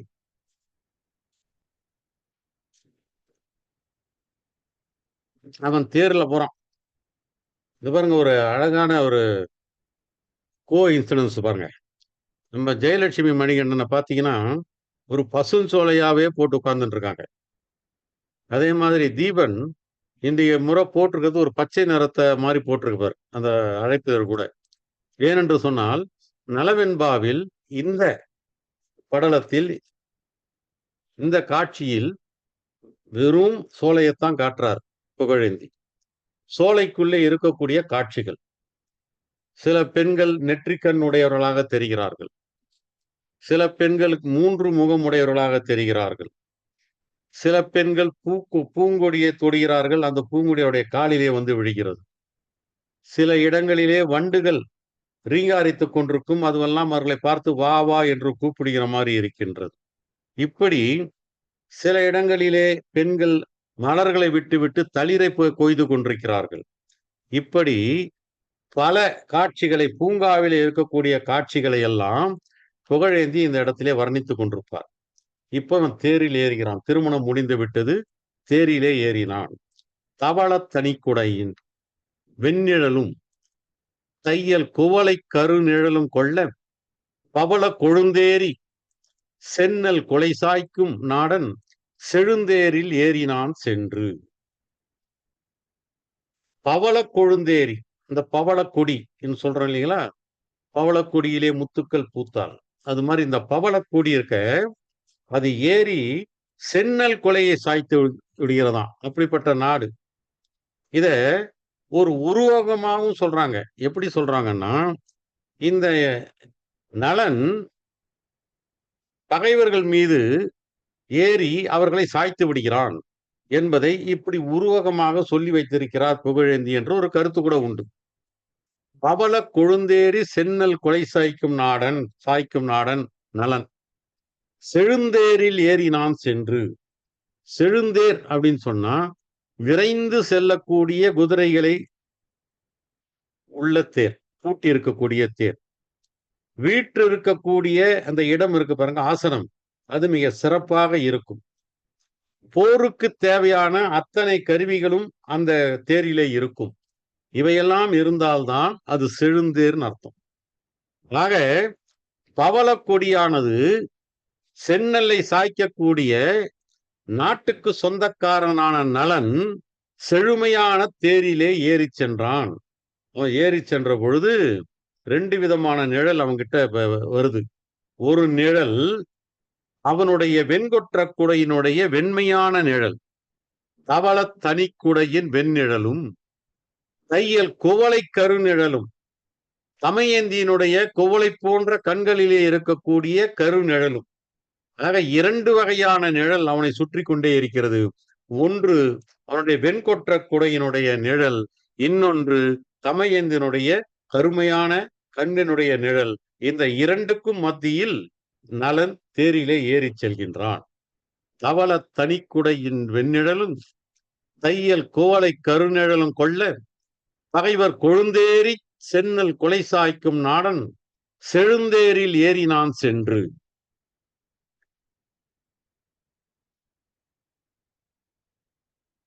மங்கையர்கள் வாசமலர் கொய்வான் வந்தனைய பொங்கி எழுந்த பொறிவண்டு கொங்கோடு எதிர்கொண்டு அணைவன போல் ஏங்குவன முத்தின் கதிர்கொண்ட பூந்தனத்தால் கான். இது ஒண்ணு இல்ல, வண்டு வந்து அவங்களை அழைக்குதான். நம்ம நிறைய பார்த்திருக்கோம், சிலப்பதிகாரத்துல பார்த்திருக்கோம். கொடி அழைக்குது, கொடி வராதே வராதே என்கிறது. கம்பராமாயணத்துல கொடி வா வா என்கிறது. இங்க கொடி இல்ல, வண்டு. அந்த வேலையை வண்டு செய்யுது.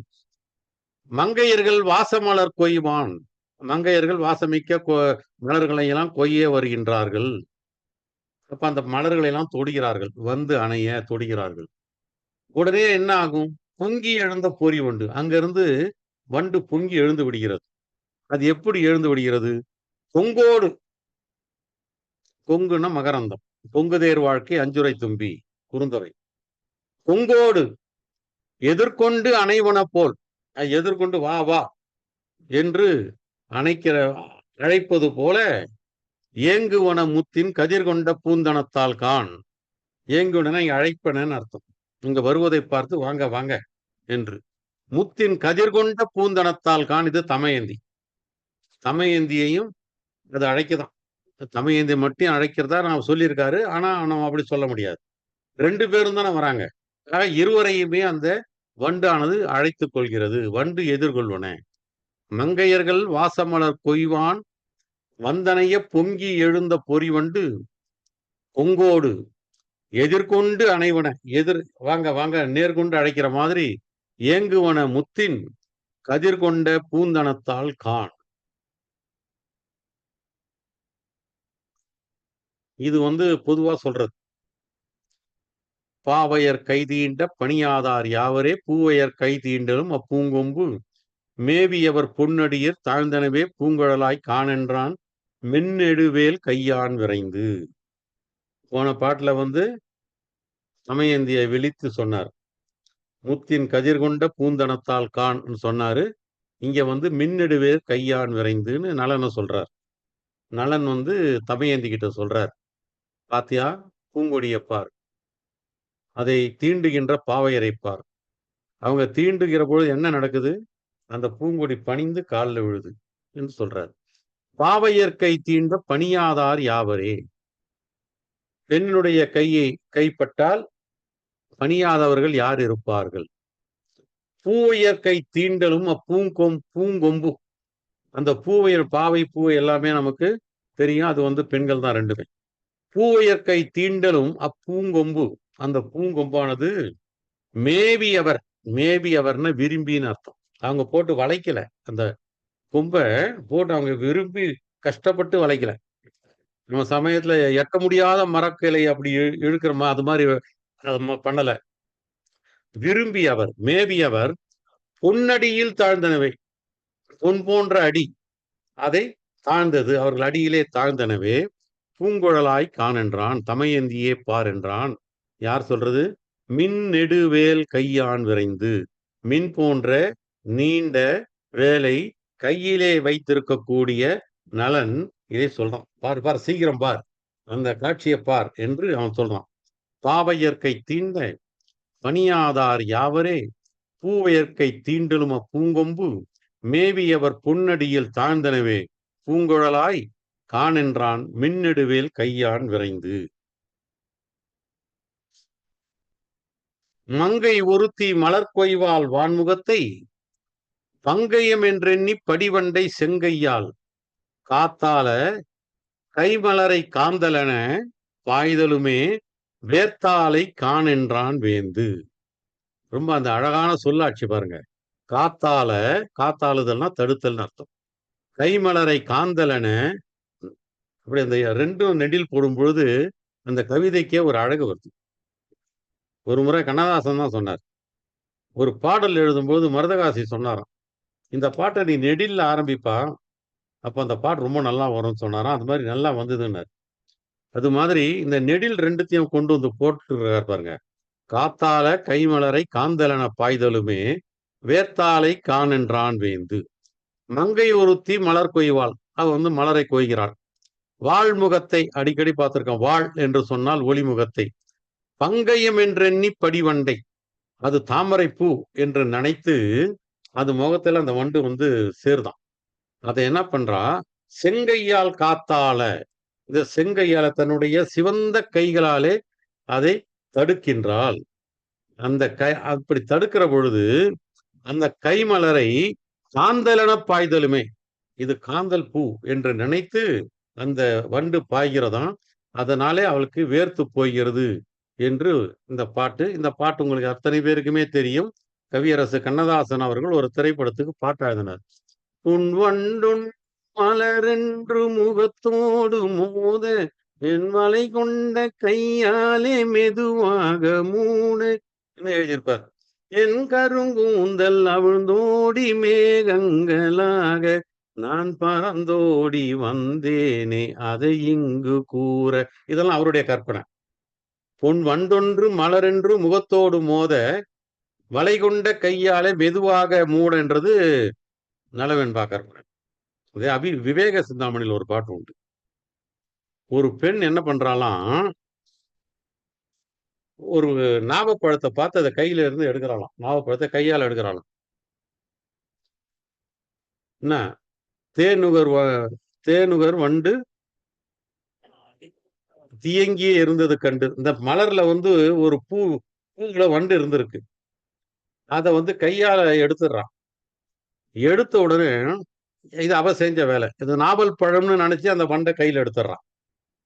அவ செஞ்ச வேலை. அந்த வண்டு என்ன பண்ணுது, இவன் முகத்தை பார்க்குது. வானூறு மதியம் என்று நினைக்குது.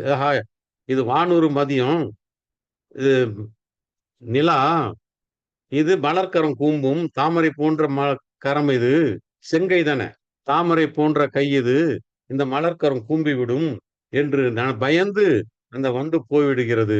அது போனது வண்டோ பழமோ என்று அவர் ரொம்ப அச்சப்படுவாளாம். அது மாதிரி ஒரு அழகான கற்பனை இது. இவ வேர்த்து போறாள்.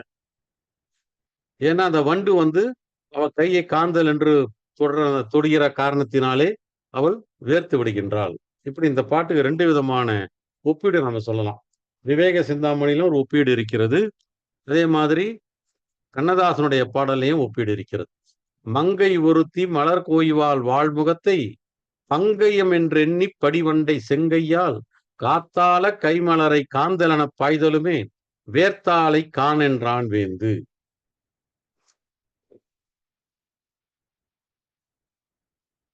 புள்ளும் வரிவண்டை கண்டு புனமயில் போல் செல்லும் மடந்தை சிலம்பு அவிந்து மெல்ல போய் அம்மலரை கொய்யாது அருந்தளிரை கொய்வாலை செம்மலரில் தேனே தெளி. முதல்ல வந்து வண்டு கொய்ய போனால மங்கை ஒருத்தி மலர் கொய்வாள். அந்த வண்டு என்ன பண்ணிருக்கு, அவள் முகத்தை தாமரை நினைச்சு வந்திருக்கு. அந்த ஒளிமுகத்தை தாமரை என்று சொல்லி அது வந்துடுது. இங்க புள்ளும் வரிவண்டைனா ஆண் பெண்ணுமாக இணைந்திருக்கக்கூடிய வண்டை கண்டு புனமயில் போல் செல்லும் மடந்தை, ஒரு காட்டு மயில் மாதிரி, வனத்து மயில் மாதிரி மெல்ல நடந்து செல்கின்ற பெண் இருக்கிறாளே, அவ ரொம்ப மெல்ல போறான். அது அவரே சொல்றார், மெல்ல போய் சிலம்பு அவித்து, அந்த சிலம்பினுடைய ஓசையே வராம போவான் பாருங்க. சிலம்பினுடைய ஓசையே வராம போறானாம். ஏன்னா இவ சிலம்பினுடைய ஓசையை கேட்டா அந்த வண்டுகள் 2ம் பறந்து போய்விடும். அதனுடைய அணைப்பை நாம் தடுத்து விடக்கூடாது, அழித்து விடக்கூடாது என்று அவன் நினைத்து ரொம்ப மெதுவா போகலாம். மெல்ல போய் அம்மலரை கொய்யாது அருந்தளிரை கொய்வாலை, அந்த மலரை தொடவே இல்லையா, விட்டுடுறான். விட்டுட்டு இந்த தளிரை மட்டும், அழகான தளிரை மட்டும் கொய்வாலை செம்மலரில் தேனே தெளி, செம்மலரில் இருக்கக்கூடிய தேனே, தேன் போன்றவளே அறிந்து கொள்வாயாக. காளிதாசன் ஒரு காட்சி எழுதியிருப்பார். ஒரு பெண் அறைக்குள்ள நுழையிறான். அதாவது அவர் சொல்லுவார், எப்படி நுழையிறாலாம், ஒரு ஆண் அங்க அமர்ந்திருக்கிறான், இந்த ஒரு பெண் உள்ள நுழையிறா. அவ வந்த ஓசையே கேட்கலையாம், கொஞ்சம் கூட கேட்கலையாம். அது காளிதாசன் ஒரு ஓமை சொல்லுவார். கண்ணாடிக்குள்ளே ஒரு உருவம் நுழைகிற மாதிரி. நம்ம கண்ணாடி பார்க்கறோம், நம்ம உருவம் கண்ணாடிக்குள்ள நுழையுது. அது எங்கன்னா ஓசையிடுமா? சத்தம் வருமா? வரவும் வராது. அது மாதிரி கண்ணாடிக்குள்ளே உருவம் நுழைகிற மாதிரி அவள் ஓசை இல்லாமலே உள்ளே வந்தாள் அப்படின்னுவான். அது மாதிரி இவ ஓசையே இல்லாமல் மெல்ல போய் அந்த மலர கொயில, அவ எவ்வளவு பெரிய மனிதாபிமானம் பாருங்க அவளுக்கு. ம்? அந்த மலர கொய்தா அந்த வண்டு பாழா போடும், அந்த வண்டுகளினுடைய மகிழ்ச்சி பாழா போடும் என்று அருந்தொழிரை கொய்வாளை. தாராபாரதி ஒரு கவிதை எழுதினார். மண்ணை புரட்டு, இந்த மண் புழு கூட அடிபடாமல் நசுங்காமல். எப்படி மண்ணை புரட்டு, ஆனால் ஒரு மண் புழு கூட நசுங்காமல் எழுதினார். அது ஒரு மனித நேயம். விண்ணை உழுக்கு, ஒரு விண்மீன் கூட உதிராமல் அப்படின்னு எழுதினார். அது மாதிரி இவோ அதனுடைய அந்த பூவை பறிக்காமல், அது இருக்கட்டும் சோலையிலேயே நாம் அடுத்த தளிரை எடுத்துக்கொள்வோம், அங்க பூ இல்லா போனா கூட பரவாயில்ல, அது வெறும் தளிரா இருந்தா கூட பரவாயில்ல என்று அந்த தளிரை கொய்வாலை செம்மலரில் தேனே தெளி. புல்லும் வரிவண்டை கண்டு புனமயில் போல் செல்லும் மடந்தை சிலம்பவித்து மெல்ல போய் அம்மலரை கொய்யாது அருந்தளிரை கொய்வாளை செம்மலரில் தேனே தெளி. கொய்த மலரை கொடுங்கையினால் அணைத்து மொய்க்குழலில் சூட்டுவான் முன்வந்து தையலால் பாதார விந்தத்தே சூட்டினான் பாவையடைக்கு ஆதாரம் இல்லாத அறிந்து. கொடுங்கை அப்படின்னு சொன்னா வளைந்த கை. அதான் அந்த கை அப்படி வளைக்கிறது, அவ்வளவுதான். நேரா அப்படி எடுத்து சூட்ட முடியாது இல்லையா, கையை வளைக்கணும். கொடுங்கை. இந்த நரகத்துக்கும் சொர்க்கத்துக்கும் உள்ள ஒரு வித்தியாசத்தை ஒரு கதையில சொல்லுவாங்க. அது ரொம்ப நாளைக்கு முன்ன சொல்லியிருக்கோம், நாங்க பட்டிமன்றத்துல சொல்லியிருக்கோம். இந்த சொர்க்கத்திலையும் நரகத்திலையும் இருக்கிறவங்க கை நீண்டிருக்கும், வளையாது. நீண்டிருக்கும், சாப்பாடெல்லாம் வச்சிருப்பாங்க, அவனால சாப்பிட முடியல. நரகத்துல இருக்கவனா நாளுக்கு நாள் இளைத்து கொண்டே போகிறாங்க. இந்த சொர்க்கத்துல இருக்கிறவன பாக்குறாங்க தேவர்கள்லாம். பார்த்தா நல்ல கொழு கொழுன்னு இருக்காங்க. இது எப்படிரா அது? அவனுக்கும் சாப்பாடு வச்சிருக்கோம், இவனுக்கும் அதே சாப்பாடு தான் வச்சிருக்கோம். ஆனா இவன் மட்டும் இளைத்து கொண்டே போகிறான், சாப்பாடெல்லாம் அப்படியே இருக்கு. அவன் மட்டும் நல்ல கொழு கொழுன்னு போய் கொண்டே இருக்கிறான் அப்படின்னு சொல்லும் பொழுது அவங்க என்ன பண்ணுவாங்க, அந்த கை வளையாது. ஆனா என்ன பண்ணுவாங்கன்னா, ஒருத்தருக்கு இன்னொருத்தர் ஊட்டி விடுவார்கள். இவனுக்கு அவனும், அவனுக்கு இவனுமாக ஊட்டி விடுவார்கள். இங்க கை வளையிலேன்னு சொல்லிட்டு அப்படியே நீட்டி கொண்டிருப்பார்கள். ஆகவே நரகத்திலே இருப்பவன் இளைத்து கொண்டே வருவான். கை வளைக்க முடியாத காரணத்தால் அவர்கள் நீண்ட கையாக இருந்தாலும் ஒருவர் இன்னொருவருக்கு ஊட்டிக்கொண்டே இருப்பார்கள் என்று ஒரு கதை ரொம்ப நாள் சொல்லியிருக்கோம். பல பேர் அதை சொல்லிக் கொண்டிருக்கிறார்கள். கொய்த மலரை கொடுங்கையினால் அணைத்து. அப்ப கொய்தா பாருங்க அந்த மலரை, இது அவன் அந்த மலரை இந்த வளைந்த கைகளால் எடுத்து மொய் குழலில் சூட்டுவான் முன் அந்த பெண்ணினுடைய குழல். இது நலம் தமையந்தி சூட்டுறது இல்லை, அங்க நடக்கிற காட்சிகளை தான் சொல்றாரு. ஆகவே யாரோ ஒருத்தன் யாரோ ஒரு பெண்ணுக்கு சூட்ட வரான். முன் தையலால் பாதார விந்தத்தே சூட்டினான், அவ காலடியில வச்சிட்டானான். ஏன்? பாவையடைக்கு ஆதாரம் இல்லாதது அறிந்து. அதை நாம் சூட்டி விட்டோம் என்று சொன்னால் அவருடைய இடைக்கு ஆதாரமே கிடையாது, அது கீழே ஒடிந்து விழுந்து விடும் என்று திருக்குறள்ல சொல்லக்கூடிய இந்த கருத்தை ஒரு வெண்பாவா மாத்திருப்பார். அணிச்சம்பூ கால்களையால் பெய்தால் நுசும்பிற்கு நல்ல படாப்பறை. அணிச்சம்பூவில் இருக்கக்கூடிய கால் அவ கிள்ளி எடுக்கலையாம், அதுவே அவருடைய இடுப்புக்கு ஆபத்தா போய்விட்டது என்று அவர் சொல்லுவார். கண்ணதாசன் ரொம்ப அழகா பாட்டாக்குனார், தேர்நிலவ படத்துக்கு ஆக்குனார். ரொம்ப நல்ல பாட்டு. அதாவது ஒரு பெண்ணினுடைய தலைக்கு பூவை சூட்டணும், கன்னிமையில் கண்ணினடை பின்னல் போடுமா, இரு சின்ன இடை பூவை தாங்குமா. பின்னி வைத்த கூந்தலில் முல்லை பூவை சூடினால் கண்ணி நடை பின்னல் போடுமா, சிறு சின்ன இடை பூவை தாங்குமா. இது இங்க இருந்து எடுத்தது. கண்ணதாசன் கிட்ட ஒரு பழக்கம் உண்டு. ஒரு பாட்டை எடுத்தார்னா அதை அவர் டெவலப் பண்ணுவார் பாருங்க. அது இந்த பாட்டுக்கு இணையா இருக்கும். அது அவர் சொல்றா பாருங்க பதிலு. சின்ன மின்னலிடை வாடினால் கண்ணி உந்தன் கையிலே அன்னம் போல சாய்ந்து கொள்ளுவேன், அதில் அந்தி பகல் பள்ளி கொள்ளுவேன், சின்ன சின்ன கண்ணிலே வண்ண வண்ண ஓவியம். அது அவருடைய டெவலப் பண்ணது, அதை விரிவா சொன்னது. இங்க இருந்து அந்த எடுத்த திருக்குறள் இருந்து எடுத்த நலவன்பாவிலிருந்து எடுத்த அந்த 4 வரிக்கு அவர் பின்னால கொடுக்கிற வரி இருக்கு பாருங்க, அது அழுத்தத்தை கொடுக்கும். அப்படி இது மாதிரி அவருடைய பாவையினுடைய இடை விழுந்து விழுந்து சொல்லி அவன் காலில் வைத்து விட்டு போகிறான். கொய்த மலரை கொடுங்கையினால் அணைத்து மொய்க்குழலில் சூட்டுவான் முன்வந்து தையலால் பாதார விந்தத்தே சூட்டினான் பாவையிடைக்கு ஆதாரம் இல்லாது அறிந்து. ஏற்ற நயிலார்க்கு இளைஞர் இடும் புலவி தோற்ற அமளி என தோற்றுமால் காற்றசைப்ப உக்க மலரோடு உகுத்த வலை புத்தமே எக்கர் மணல் மேல் இசைந்து. இதுல உக்கர்னா உதிர்தல்னு அர்த்தம். ஏற்கனவே நான் பார்த்தோம், உக்கர்னு சொன்னா ஒழுகுதல்னு அர்த்தம். இந்த இடத்துல உக்கர்னு சொன்னா உதிர்தல்னு அர்த்தம். எக்கர் அப்படின்னு சொன்னா ஒரு மேடு. இந்த வெள்ளமெல்லாம் மேல பாய்ந்து பாய்ந்து வந்து மணலெல்லாம் சேர்க்குது பாருங்க, மணல் மேடு. அந்த மணல் மேட்டு மேல காற்று அசைக்கிறதுனால மலர்கள் உதிர்ந்திருக்கின்றனவா. உகுத்த வலை முத்தமே, சங்குகள்ல இருக்கிற முத்துக்கள் எல்லாம் அங்கே விழுந்து கிடக்கின்றனவா. இது எப்படி இருக்கான்? ஏற்ற நயிலாருக்கு இளைஞர் இடும்புலவி தோற்ற அமளி என தோற்றுமால். தோற்றுமால்னா அது மாதிரி தோன்றுகிறதுன்னு அர்த்தம். தோற்று போய் விடுகிறதுன்னு அர்த்தம் கிடையாது. அது மாதிரி தோன்றுகிறது. எது மாதிரி தோன்றுகிறது? படுக்கை மாதிரி தோன்றுகிறது. எந்த படுக்கை மாதிரி தோன்றுகிறது?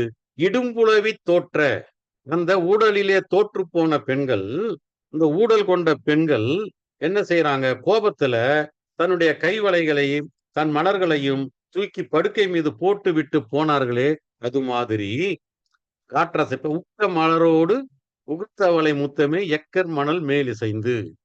இந்த மாதிரி ஊடல் கொள்கிற பெண்களை பற்றி முத்துலாயத்துல கூட ஒரு பாட்டு உண்டு. அந்த பெண்கள்லாம் குங்கும சாந்தெல்லாம் வச்சிருப்பாங்களாம். கணவன் மேல இருக்கிற கோபத்தினால தூக்கி வீசி போட்டுருவாங்களாம் கீழே. அது தெருவுல விழுமா. அதை யானைகள் கூட வழுக்கி கீழே விழும்னு முத்துலாயத்துல ஒரு பாட்டு உண்டு. இப்படி விதவிதமா அந்த ஊடலை எப்படி எப்படியெல்லாம் சொல்ல முடியுமோ அப்படி எப்படியெல்லாம் கவிஞர்கள் சொல்லிக்கொண்டே வருவார்கள். ஏற்ற நயிலார்க்கு இளைஞர் இடும்புலவி தோற்ற அமளி என தோற்றுமால் காற்றசைப்ப உக்க மலரோடு உகுத்த வலை முத்தமே எக்கர் மணல் மேல் இசைந்து.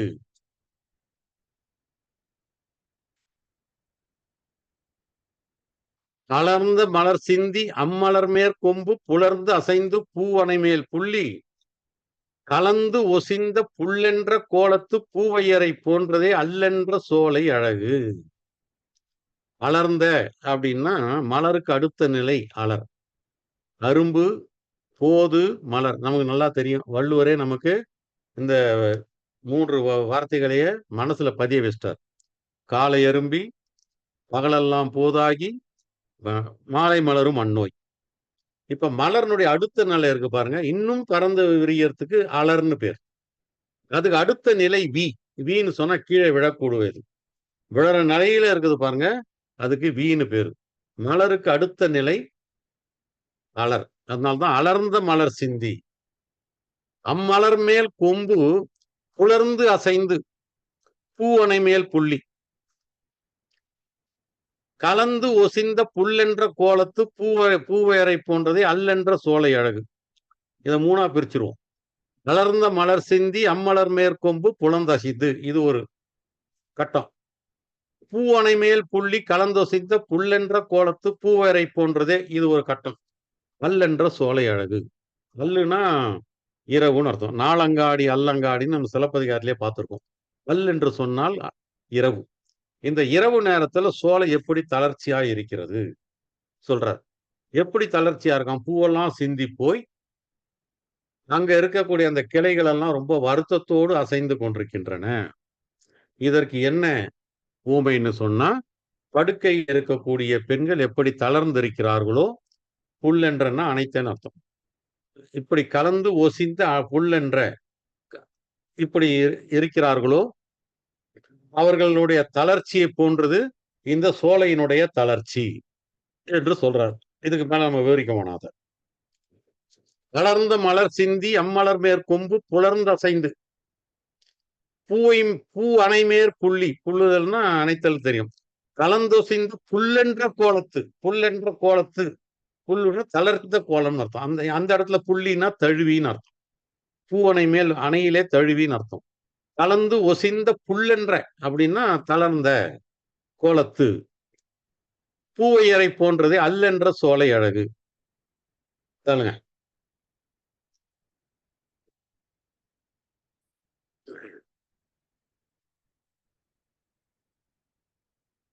பொங்கை முகத்தனைய கூட்டி குடுங்கையால் அங்கணைக்க வாய் நிகழ் ஆம்பர் கொங்கவிழ்த்தேன் வார்க்கின்ற கூந்தல் முகத்தை மதி என்று பார்க்கிறது என்னலாம் பார். இது எல்லாருக்குமே சொன்னது நம்ம ஏற்கனவே சொல்லிட்டோம். அவ கொடுங்கையால ஆம்பற்பூ, வாய் நெகிழ்ந்த ஆம்பற்பூன்னா மலர்ந்தன்னு அர்த்தம். மலர்தல் என்பதற்கு வாய் நெகிழ்ந்த. ஆம்பற்பூ கொங்கு அவிழ்த்தேன், மகரந்தம் சிந்துகின்ற தேன். கொங்குனா மகரந்தம், அது உங்களுக்கு தெரியும். வார்க்கின்ற கூந்தல், அதையெல்லாம் அந்த தலையில இருந்து ஆம்பர் பூவில இருந்து தேன் ஒழுகி கொண்டிருக்கிறது. அப்படிப்பட்ட கூந்தலை உடைய முகத்தினுடைய மதியை பார்த்து அது பூ மதி என்று பார்க்கிறது என்னெல்லாம் பார், நிலான்னு நினைக்குதான். கொங்கை முகத்தனைய கூட்டி கொடுங்கையால் அங்கணைக்க வாய் நெகிழ்ந்த ஆம்பர் பூ பொங்கவிழ்த்தேன் வார்க்கின்ற கூந்தல் முகத்தை மதி என்று பார்க்கிறது எனலாம் பார். இது எது பார்க்குதுன்னா ஆம்பர் பூ பார்க்குது. எதை பார்க்குதுன்னா அவருடைய முகத்தை பார்க்குது. என்னவா நினைக்குதுன்னா அது நிலான்னு நினைக்குது. இது 3 தான் செய்தி. என்ன, அந்த ஆம்பர் பூவானது வாய் நெகிழ்ந்த மலர்ந்திருக்கக்கூடிய ஆம்பர் பூ, அது தேன் ஒழுகக்கூடிய கூந்தலை உடைய அவளுடைய முகத்தை பார்த்து நிலான்னு அது பார்த்து கொண்டே இருக்கிறது. இது பல இடங்கள்ல வரக்கூடிய கற்பனை தான். இதுல ஒரு அதிசயமான செய்தின்னு ஒண்ணுமே கிடையாது. தள்ளிடுங்க. கொங்கை முகத்தனைய கூட்டி கொடுங்கையால் அங்கணைக்க வாய் நெகிழ்ந்த ஆம்பர் பூ கொங்க வித்தேன் வார்க்கின்ற கூந்தல் முகத்தை மதி என்று பார்க்கின்றது எனலாம் பார்.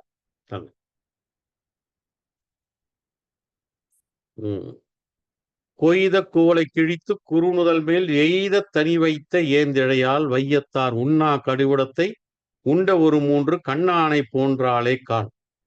ஒருத்தி இந்த குவளைப்பூவை எடுத்து கிழித்து தன் நெத்தியில வச்சுக்கிறாளாம். அது பார்த்தா நெற்றிக்கண் மாதிரி தெரியுதாம். யாருடைய நெற்றிக்கண் மாதிரி தெரியுதுன்னா சிவபெருமானுடைய நெற்றிக்கண் மாதிரி தெரியுதாம்.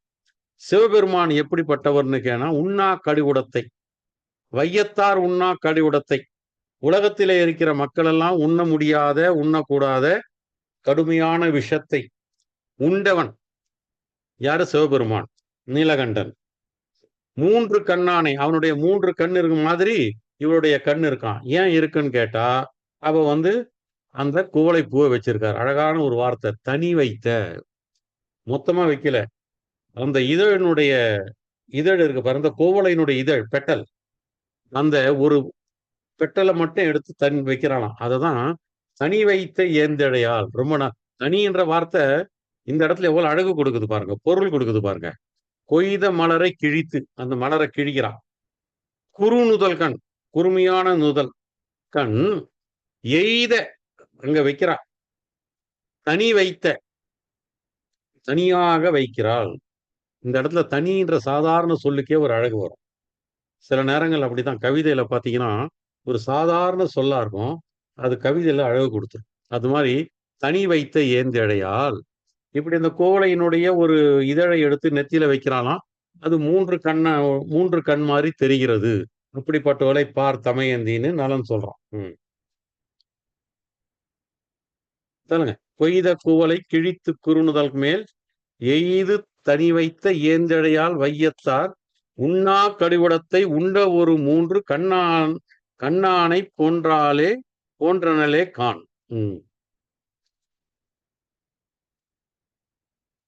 இது ஒரு பெண் தன்னுடைய கணவனை கணவனிடத்தில் இருக்கிற குற்றங்களை எல்லாம் நினைச்சிருப்பா இல்லையா, அதையெல்லாம் சொல்றாளாம்.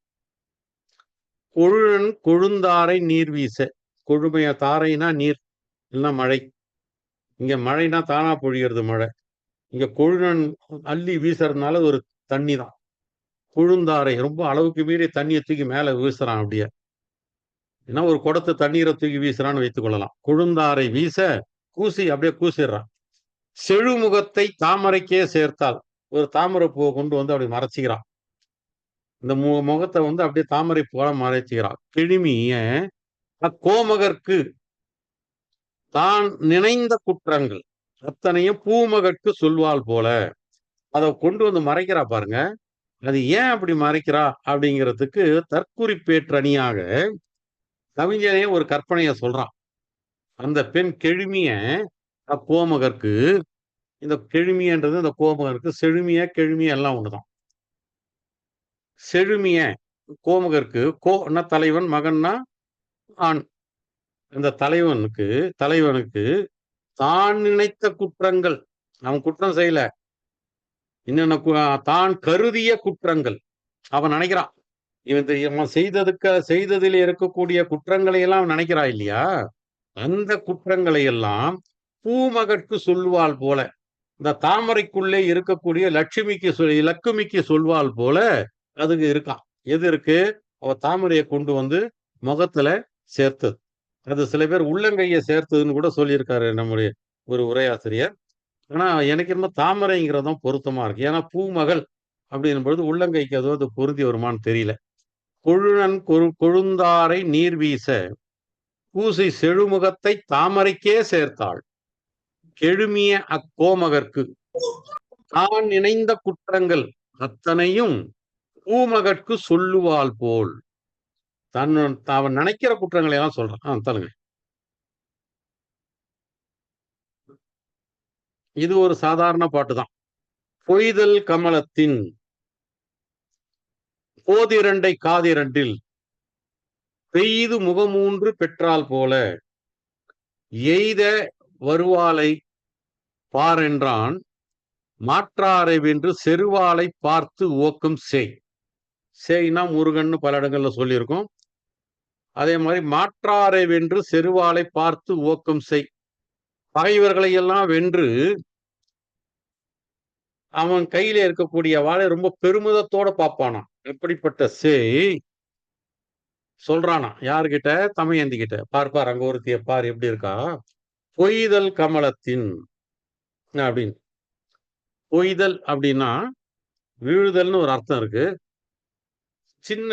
சிற்றில் மகளிர் விளையாட்டுன்னு கூட சொல்லுவாங்க. அதை பொய்தல். மகளிர்கள்லாம் என்ன பண்றாங்களாம், அதை விளையாடுறாங்களாம் அந்த பூவை வைத்து கொண்டு அப்படியும் சொல்லலாம். பொய்கைன்ற அர்த்தத்திலையும் நம்ம எடுத்துக்கலாம். கமலம்ன்றதுனால பொய்கைன்னு அர்த்தத்திலேயே எடுத்துக்கலாம். ஆனா இங்க விளையாட்டு என்பதுதான் ரொம்ப சரியா இருக்கு. சிற்றில் மகளிர் விளையாட்டு, சிற்றில்னு ஒரு அர்த்தம் உண்டு, மகளிர் விளையாட்டுக்கு பொய்தல்னு ஒரு அர்த்தம் இருக்கு. ஆக மகளிர்கள் விளையாடுகிறார்களாம். எதை வைத்துக் கொண்டு விளையாடுகிறார்களாம்? கமலத்தை, தாமரை பூவை வைத்துக் கொண்டு விளையாடுகிறார்களாம். போதிரண்டை, போது அரும்புக்கு அடுத்தது போது இல்லையா, அந்த மலராத தாமரை அதை வைத்து காது இரண்டில வைத்துக் கொள்கிறார்களாம். வைத்து கொண்டு 3 முகத்தை பெற்றவர்கள் போல, இந்த ரெண்டத்தையும் வைத்துக் கொண்டு 3 முகம் வருது இல்லையா, அது மாதிரி 3 முகத்தை பெற்றால் போல எய்த வருவாளை, அங்கே வருகின்றவளை பாரென்றான். பார் என்று நலன் தமையந்திக்கு சொல்கிறான். மாற்றாரை வென்று செருவாளை பார்த்து ஒக்கும் பொய்தல் கமலத்தின் போதிரண்டை காதிரண்டில் பெய்து முகமூன்று பெற்றால் போல் எய்த வருவாளை பாரென்றான் மாற்றாரை வென்று செருவாளை பார்த்து ஒக்கும் எய்தன்னா பக்கமாகன்னு கூட பொருள் எடுத்துக்கலாம். அது அந்தந்த இடத்துக்கு ஏற்ப அந்த பொருள் வரும், நமக்கே அது புரிஞ்சிடும். அது பொன்னுடைய வாச பொகுட்டு மலர் அலைய, தன்னுடனே மூழ்கி தனித்தெழுந்த மின்னுடைய பூணால் திருமுகத்தை புண்டரிகம் என்று அயிர்த்து காணாது அயர்வானை காண். குளத்துல குளித்து கொண்டிருக்கிறாளாம் காதலி.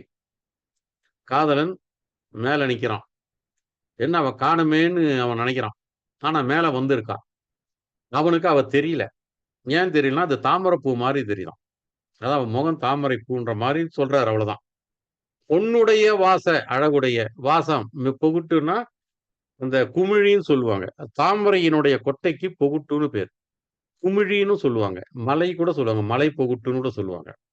ஆக இந்த தாமரையில இருக்கக்கூடிய குமிழிக்கு பொகுட்டுன்னு பேரு. அல்ல தாமரையினுடைய கொட்டைக்கு பொகுட்டுன்னு பேரு. பொகுட்டு மலர் அலைய, அந்த மலர் அப்படியே அலையும் இல்லையா, அலைய தன்னுடனே மூழ்கி தனித்தெழுந்த, அதனோடவே சேர்ந்து மூழ்கி தனித்து எழுந்த. தனியா கூட்டமா எழல அவ. ஒரு 4-5 பேரோட சேர்ந்து எழல. அவன் மட்டும் அந்த தாமரை பூவோட சேர்ந்து எழுகிறாள். அவ எழுந்த உடனே மின்னுடைய பூணால், அவ மின்னுகின்ற நகைகளை அணிந்தவள். அந்த பெண் குளிக்கும்போது நகை அணிஞ்சீங்களான்னு நம்ம கேட்கக்கூடாது. ஏன்னா நம்ம வேற மாதிரி பொருள் எடுத்துக்கலாம். மின்னல் ஒளியை பெற்று இருக்கக்கூடியவள்னு நம்ம பொருள் எடுத்துக்கொள்ளலாம். இலக்கியம் தானே, சமயத்துக்கு ஏற்ப நம்ம பொருளை மாற்றிக்கொள்ளலாம். மின்னுகின்ற ஒளியை உடையவள், மின்னலை போல ஒளியை பூண்டிருப்பவள் எடுத்துக்கலாம். திருமுகத்தை, அவளுடைய முகத்தை தாமரை என்று அயிர்த்து, புண்டரிகம் என்று அயிர்த்து, அது தாமரை நினைத்து கொண்டானாம். காணாது அயர்வானை காண். அவளை பார்க்கலையே, தாமரை தானே மேல வருது, அவ எங்க அப்படின்னு அவன் என்றான், நினைக்கிறான். ஏன்னு கேட்டா அவளுடைய முகத்தை தாமரையோடு ஒப்பிடுகிறான். பாவேந்தர் பாரதிதாசன் மாந்தோப்பில் ஒரு மனம்னு எழுதினார். ஒரு விதவை திருமணத்தை ஆதரித்து எழுதப்பட்ட ஒரு அற்புதமான கவிதை. தாமரை பூத்த குளத்தினிலே தாமரை மூழ்க தோன்றிடுவாள், தாமரை பூத்த குளத்தினிலே தாமரை தோன்ற மூழ்கிடுவாள், அந்த கோமலவல்லியை கண்டுவிட்டான் குப்பன் கொள்ளை கொடுத்தான் உள்ளத்தினேன்னு எழுதியிருப்பார். ஒரு அருமையான கவிதை அது, பாவேந்தருடைய கவிதை. அது மாதிரி இந்த தாமரையோடு அவ எழுந்துகிறா. அவள் தாமரை தான் தெரியுது, அவனுக்கு அவள் முகம் தெரியவில்லை என்று அவன் அவளுடைய முகத்தை பாராட்டுகின்ற வகையிலே அமைந்த பாட்டு இந்த பாட்டு. உன்னுடைய வாச பொகுட்டு மலர் அலைய, அலைதல்னா அது தெரியும் உங்களுக்கு, இப்படியும் அப்படியுமாக அலைவது. தன்னுடனே மூழ்கி தனித்தெழுந்த மின்னுடைய பூணால் திருமுகத்தை புண்டரிகம் என்று அயிர்த்து காணாது அயர்வானை காண். எழுந்த பிறை, இது கூட நமக்கு சாதாரண ஒரு கற்பனை தான். சோர் புனலில் மூழ்கி எழுவாள். சோர் புனல்னா ஒழுகக்கூடிய புனல்னு அர்த்தம், அல்லது சுழலக்கூடிய புனல்னு அர்த்தம். சோர்தல் அப்படின்னா சுழல்தல்னு அர்த்தம், தளர்தல்னு ஒரு அர்த்தம் இருக்கு, நழுவுதல்னு ஒரு அர்த்தம் இருக்கு, தள்ளாடுதல்னு ஒரு அர்த்தம் இருக்கு, சுழலுதல்னு ஒரு அர்த்தம் இருக்கு. தள்ளாடும் புனல் என்று கூட நம்ம சொல்லலாம். சுழலக்கூடிய புனலில் மூழ்கி எழுவாள், எழுந்துகிறான். சுடர் நுதல் மேல் வார்குழலை நீக்கி வரும் தோற்றம் பாராய் விரை கொண்டு எழுந்த பிறை மேகத்திடையே புரை என்றது எனலாம் பொறுப்பு. விரை கொண்டு எழுந்தன்னா விரைந்து எழுந்தன்னு அர்த்தம். பிறைன்னா உங்களுக்கு தெரியும், நிலா பிறை. மேகம் எல்லாருக்கும் தெரிந்த வார்த்தை. புரைகின்ற எனலாம்னா அதுக்கு பொருந்தி வருகிறதுன்னு அர்த்தம். புரைனா போலன்னு ஒரு அர்த்தம் உண்டு. புரைகின்றதெனலாம் அதற்கு ஒப்பாக இருக்கிறது. பொறுப்புன்னா அழகு. அது ஒழுகுகின்ற சுழலுகின்ற நீரில் மூழ்கி எழுகின்றாள் அல்லவா, அவள் சுடர் நுதல் ஒளி வீசக்கூடிய நெற்றியை உடைய அவள் அந்த வார்குழலை நீக்கி வருந்தோற்றம், அந்த குழலை நீக்கி வருகின்ற தோற்றம் இருக்கு பாருங்க. அந்த தோற்றம் எப்படி இருக்கான், விரைந்து வரக்கூடிய மேகம் மேகத்திடையே குறைகின்றது எனலாம். மேகத்துக்கு இடையே வெளியில வருது பாருங்க. ஏன்னா அந்த குழல் அப்படியே தள்ளும் பொழுது அந்த ஒளி வீசும் அந்த முகம். அந்த சுடர்கின்ற நுதல் மேல் இருக்கக்கூடிய வார்குழலை நீக்கி தள்ளுகிற பொழுது வருகிற தோற்றம் இருக்கு பாருங்க. மேகத்துக்கு இடையே வெளியில வர நிலா மாதிரி என்று அந்த ஒரு வர்ணனை, அவ்வளவுதான். சோர்ப்புணலில் மூழ்கி எழுவாள் சுடர் நுதல் மேல் வார்குழலை நீக்கி வருந்தோற்றம் பாராய் விரை கொண்டு எழுந்த பிறை மேகத்திடையே புரைகின்றது எனலாம் பொறுப்பு. சொல்லுங்க. கோல் வளைக்கு காட்டினாள். இதுதான் கடைசி பாட்டா? இல்ல இது இருக்கு. செழுநீலம் நோக்கெரிப்ப, நோக்குனா கண்ணு, எரிப்பனா வீசுவது. செங்குவலை கொய்வாள், செழுநீலம்னா அவருடைய கண்கள் நீல கண்கள். முழு நீளம் என்று அயிர்த்து முன்னர் கழுநீரை கொய்யாது போவாளை கோல் வளைக்கு காட்டினான் வையாரும் வேற்றடக்கை மண். கோல் வளைக்கு காட்டினான். கோல் வளைனா அழகான வளைகளை, வளைந்த வளைகளை அணிந்து கொண்டிருக்கின்ற தமையந்திக்கு காட்டினான். வையாரும் வேல் தடக்கை மண். வையினா கூர்மையான அர்த்தம். கூர்மையான வேலை கையிலே, தடக்கைனா ஒரு வலிமையான கை. இந்த தடக்கையிலே வைத்திருக்கக்கூடியவன் இந்த நலன் வலைகளை அணிந்திருக்கக்கூடிய தமையந்திக்கே காட்டுறான். ஒரு காட்சியை காட்டுறான். பார்த்தியா, அந்த பொண்ணு, அந்த பெண்மணி கழுநீரை கொய்யாமல் போய்விட்டால், அதை கொய்வதற்கு தான் வந்திருக்காவோ. கழுநீரை கொய்வதற்கு தான் வந்திருக்கா. ஆனா அவ கொய்யாமலே போய்விட்டா. என்ன காரணம்? அவருடைய பார்வை படுகிறது. செழுநீல நோக்கு, செழுமையான நீல நிறமான நோக்கு வீசுகிறாள். அதனால அந்த கழுநீரானது குவளை மலர் போல தெரியுது அவருக்கு. அந்த சிகப்பு மறைந்து விடுகிறது. அவருடைய நோக்கம் பரவி அந்த செங்குவலைனா கழுநீர் தான், கருப்பு கோவலை அல்ல. கருப்பு கோவலை தான் கண்ணுக்கு சொல்லக்கூடியது. செங்குவலைனா செழுமையான கழுநீர். அது கொய்ய வரா, செங்குவலைய கொய்ய வரா. ஆனா அது ரொம்ப நீளமாவே இருக்க என்று எண்ணி அயிர்த்துன்னா பெருமூச்சு விட்டு, முன்னர் கழுநீரை கொய்யாது போவாளை, அந்த முன்னால பார்த்த அந்த கழுநீரை எதிர்க்கவே தான் இருக்கு கழுநீர். ஆனா அது கழுநீர்னு அவன் நினைக்கல, செங்குவலைன்னு நினைச்சிட்டு போயிடுறான். ஏனென்று சொன்னால் அவளுடைய கண்கள் பட்டு இந்த சிகப்பானது கருப்பாக மாறி விடுகிறது. நம்ம ஏற்கனவே பார்த்திருக்கோம். அதை நானும் 2-3 முறை நாம பகிர்ந்து கொண்டிருக்கிறோம். தமையந்தி சபா மண்டபத்திலே வருகின்றால், அங்கே 2 பக்கமும் மன்னர்கள் அமர்ந்திருக்கிறார்கள். காதுகளிலே முத்தான தோடு ஆடிக்கொண்டே இருக்கிறது. இவள் பார்க்கிறாள். அதனாலே அந்த தோடுகள் எல்லாம் நீலமணி தோடாக மாறிவிட்டன என்று நாம் ஏற்கனவே இதே நலவெண்பாவிலே பார்த்திருக்கின்றோம். இங்க இந்த செழுநீளத்தை கண்ணால வீசி எறியறதுனால குவளை பூக்கள் எல்லாம், செழுமையான கழுநீர் பூக்கள் எல்லாம் கருப்பாக தெரிகிற காரணத்தினாலே அதை கொய்யாமல் போய்விட்டாள் என்று நலன் தமையந்திக்கு சொல்றான். இத கம்பன் வேற மாதிரி சொல்றான் பாருங்க. உக்கற்பால் புரைநிலா உண்ட வல்லமும். உக்கப்பால்னா ஒழுகுகின்ற பால். இங்க போட்ட அதே வார்த்தை தான் இப்ப கம்பர் போட்டிருக்காரு. கைக்கொளின் ஒளிப்பட சிவந்து காட்ட, அவ கையில வச்சிருக்கானா, அவ கை ரொம்ப சிவப்பா இருக்கான். தன் மைக்கண்ணும் சிவந்ததான். இங்க அப்படி தலைகீழா இருக்கு பாருங்க. இவ கண்ணை பார்த்து கழுநீர் அங்க சிவந்து போச்சு. எந்த இடத்துல? அவளுடைய கையை பார்த்து அவளுடைய கண் சிவந்து போய்விட்டது. மடந்தை வாய்வழி பங்கைய தேன் அமிர்தமாய் பொலிந்த போன்றவே அப்படின்னு சொல்றாரு. அது பொலித்த போன்றவேன்னா அது கடைசி அவருடைய வர்ணனை. தேன் போன்ற வாய்மொழின்ற வர்ணனை விடுங்க. இது மாதிரி அந்த மதுவை உண்டாட்டு பள்ளத்துல வரக்கூடிய ஒரு பாட்டு அது. அந்த ஒழுகுதான் அப்படியே, அந்த நிலாவினுடைய ஒளி ஒழுகுது அதுல. அத கையில அந்த கோவலையை பிடிக்கிறதுனால அவருடைய கையில இருக்கக்கூடிய சிகப்பு அந்த கோவலையை அப்படியே, கோவலைன்னா இங்க வல்லம், அந்த வல்லம் கிண்ணம் இருக்கு, அப்படியே சிகப்பா போயிடுதான். அதை பார்க்கறதுனால அவளுடைய கருங்கண்ணு சிகப்பா மாறி விட்டதுன்னு கம்பர் சொல்லுவார். இங்க இயற்கைக்கு இதை வேற சொல்றாரு. இவளுடைய கண் சிவப்பு, இவள் கழுநீரை பார்க்கிறாள், அது கருப்பாக மாறிவிட்டது. செழுநீலம் நோக்கெரிப்ப செங்குவலை கொய்வாள் முழுநீளம் என்றைய அயிர்த்து முன்னர் கழுநீரை கொய்யாது போவாளை கோல் வளைக்கு காட்டினான் வையாரும் வேல் தடக்கை மண். இதை முடிக்கிறார் அந்த இடத்த. அவங்க 2 பேரும் கங்கையில நீராடி, குளத்துல நீராடி, கங்கையில நீராடி அவங்க போறாங்க. காவி பொரு நெடுங்கண் காதலியும் காவின்னு சொன்னாவே கருப்பு இதுதான் அந்த சிகப்பு.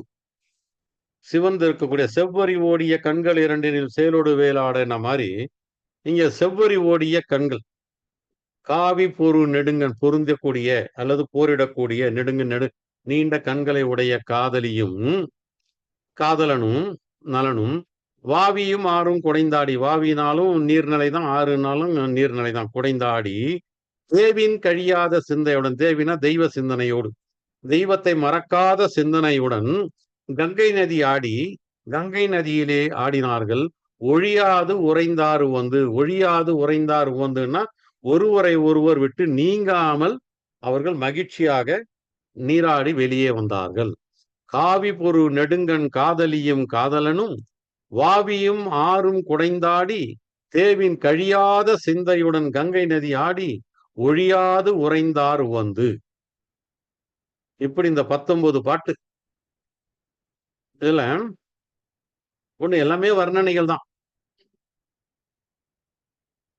அதாவது வடமொழி நூலுக்கு முடி, தமிழ் வேதமாகிய நம்மாழ்வார் எழுதிய வேதத்துக்கும் சிரசு, இந்த இரண்டுக்கும் எது சிரசு முடி என்று கேட்டால் திருமாலினுடைய அடி. இதுல இன்னொரு வேடிக்கை பாருங்க. வடமொழியை சொல்லும் பொழுது முடின்னு தமிழ் வார்த்தையில சொல்றாங்க, தமிழ் நூலை சொல்லும் பொழுது வடமொழியில சிரசுன்னு சொல்றாங்க. அப்படி ஒன்றோடு ஒன்று இழைந்திருக்கிற மாதிரி அதை காட்டியிருக்காரு. சொல்லுங்க. அடுத்து சிவபெருமானை பற்றிய ஒரு செய்தி. நிலாவிலே இருந்து ஒளி ததும்பி விழுகிற மாதிரி சடைமுடியிலே இருந்து கங்கை நீர் கீழே ஒழுகி கொண்டிருக்கிறது. அப்படிப்பட்ட வெள்ளத்தை உடையவன் வெள்ளி மலைக்கு சொந்தக்காரன் நம்முடைய உள்ளத்திலே இருக்கிறான். அதே மாதிரி வெண்கொற்ற குடையினுடைய வெண்மையான நிழலும் தமையந்தினுடைய கருமையான நிழலும் இரண்டு பக்கம் வர பவளக்கொடி ஏறி செந்நெல்லை சாய்க்கக்கூடிய நாடனாகிய நலன் தேரிலே ஏறி வருகிறான். அவன் மட்டும் வரவில்லை, தமையந்தியும் ஏறி வருகின்றான். அதனால்தான் நம்ம மென்கொற்ற கொடை பக்கத்துல இருக்கு, தமையந்தியும் பக்கத்துல இருக்கான். அதனால்தான் ரெண்டுத்தையும் வெண்நிழல் கருநிழல் சொன்னது காரணம். அவன் மட்டும் ஏறவில்லை, தமையந்தியும் வருகிறாள் என்பதை நாம் உய்த்து உணர வேண்டும் என்கிற காரணத்தினாலதான் அப்படி சொல்லியிருக்காரு.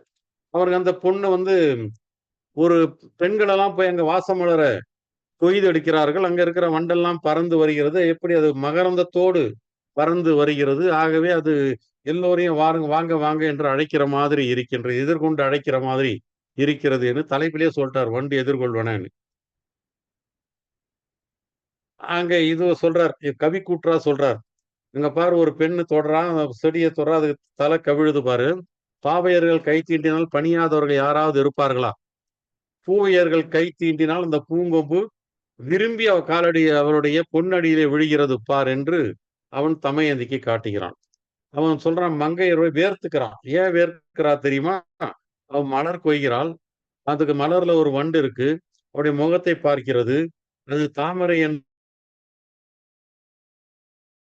நினைத்து அந்த வண்டு அந்த தாமரைக்குள்ள இருக்கிறா. சரி அதுக்கு தாமரையிலா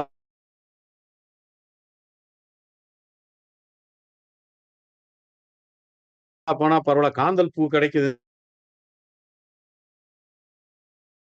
சொல்லிட்டு அவ காந்தல் பூவை கைமலரை, இந்த காந்தத்தினாலே அவருடைய முகம் வேர்க்கிறது, இப்படிப்பட்ட ஒருத்தியை பாருன்னு அவன் சொல்றான்.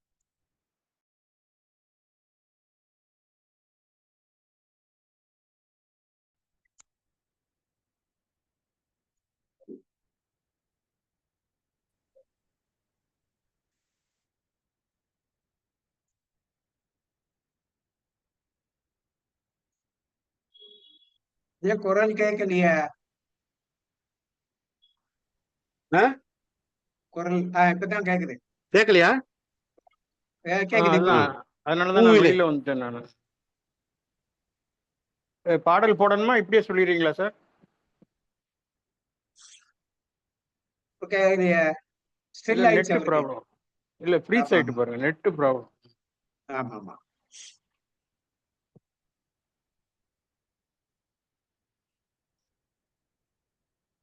வாங்க பூவிலே அந்த வண்டு என்ன சொல்லுங்க சார். ஸ்டக்கப் உங்களுக்கு இணைய உங்களுக்கு பிரச்சனையா இருக்கு.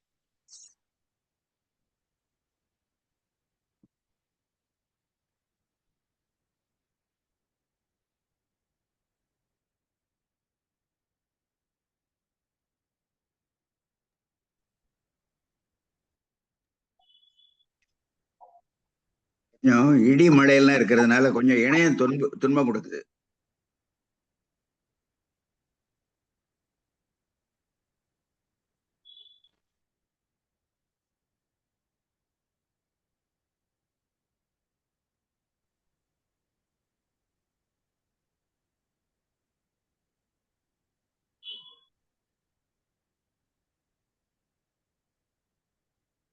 ம்.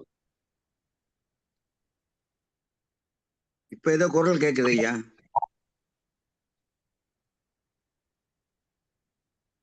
ஆ, இப்ப உங்க குரல் கேக்குது. கேக்குதா? இப்ப கேக்குது.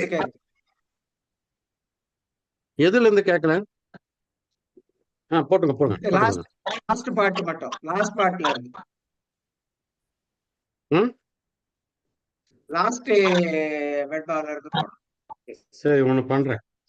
நீ அப்படியே நான் விறுவிறுன்னு புக்கு பார்த்தே பாட்டிச்சிடுறேன். ம். அதான் 2 வண்டுகள் ஒரு பூவில இருக்கிற காரணத்தினால இப்ப கேக்குதா நல்லா? கேக்குது கேக்குது. 2 வண்டுகளும் பூவில இருக்கிறதை பார்த்து விட்ட ஒரு பெண் அவளுடைய சிலம்பு ஒலிக்காமல் மெல்ல வந்து அந்த பூவை கொய்யாமல் அருந்தளிரை கொய்து விட்டு போய் விடுகிறாள். அந்த கொய்த மலரை எடுத்து ஒரு ஆண் அவன் கொய்த மலரை எடுத்து அந்த பெண்ணினுடைய காலடியிலே பாதார விந்தத்திலே வைத்து விடுகிறான். ஏனென்று சொன்னால் தலையிலே வைத்தால் அவருடைய இடை ஒடிந்து போகும் என்கின்ற காரணத்தினாலே பாதார விந்தத்திலே வைத்து விடுகிறான். அந்த மணல் மேடு அங்க சோலையில இருக்கக்கூடிய ஒரு மணல் மேடை பாக்குறாங்க. பார்க்கிற பொழுது அங்கே இப்ப காற்று அசைகின்ற காரணத்தினாலே மலர்கள் உதிர்ந்து கொண்டிருக்கின்றன. சங்குகளும் முத்தங்களும் பரவி கிடக்கின்றன. அதை பார்க்கிற பொழுது ஒரு பெண் ஊடலிலே கோபப்பட்டு கை வளையலையெல்லாம் கழட்டி போடுகிற மாதிரி மலரை போடுகின்ற மாதிரி இருக்கிறது என்று அதை வர்ணிக்கின்றார்.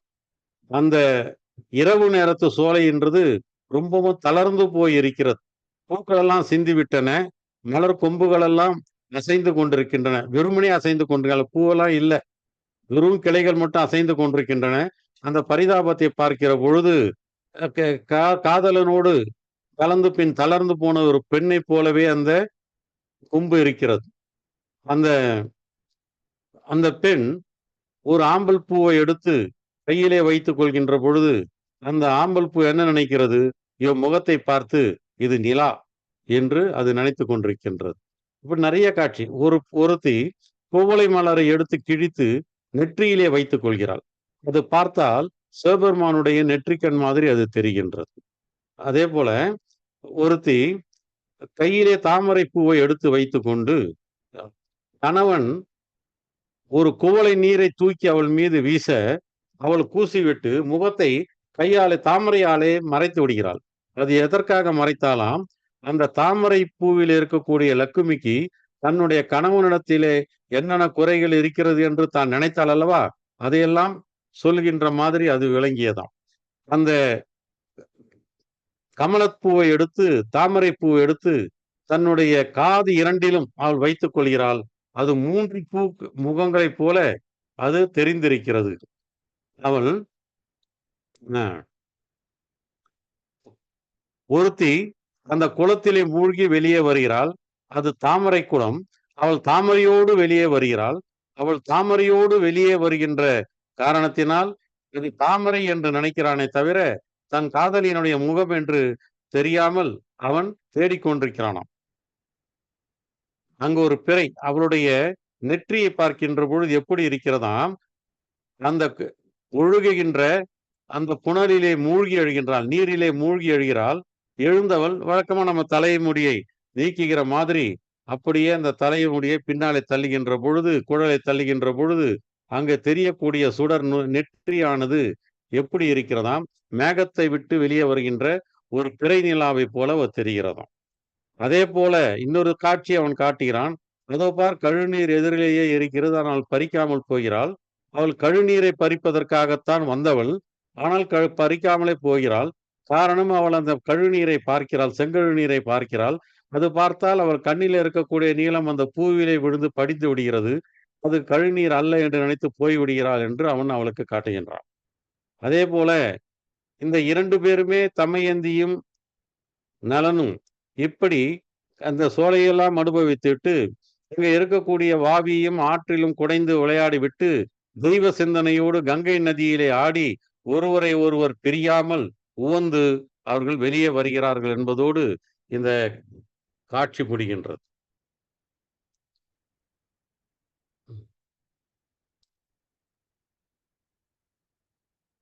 வணக்கம். ஆனா ரொம்ப இதுவாயிடுச்சோ, டிஸ்டர்பன்ஸ் ஆயிடுதோ? இணைய தடங்கள் இருந்து ஆ? இணைய தடங்கள் இடையில அந்த ஒரு பாட்டுக்கு தான் ரொம்ப மோசம். ம். மற்றபடி ரெக்கார்டிங்ல ஒண்ணும் போயிட்டு நல்லா தான் இருக்கோம். இருந்தது. இது அப்புறமா உரையாடலாம். ரெக்கார்டிங்ல பதியும் அது. ம். ஐயா கண்டினியூ பண்ணுங்க ஐயா. நன்றி புதிய நன்றி உரை போயிடலாமா? ஆனா எனக்கே அந்த நன்றி. இணையம் வந்து இதுவா தான் வந்தது. Fluctuation தான் வந்தது. நன்றி உரை. ம். சிறப்பான ஒரு உரையை நாம் கேட்டோம். நளன் திருமணம் முடிந்து தமயந்தியோடு தேரில் செல்லுகின்ற பொழுது பார்த்த காட்சிகளை எல்லாம் மிக அழகாக வர்ணனை செய்திருந்தார்.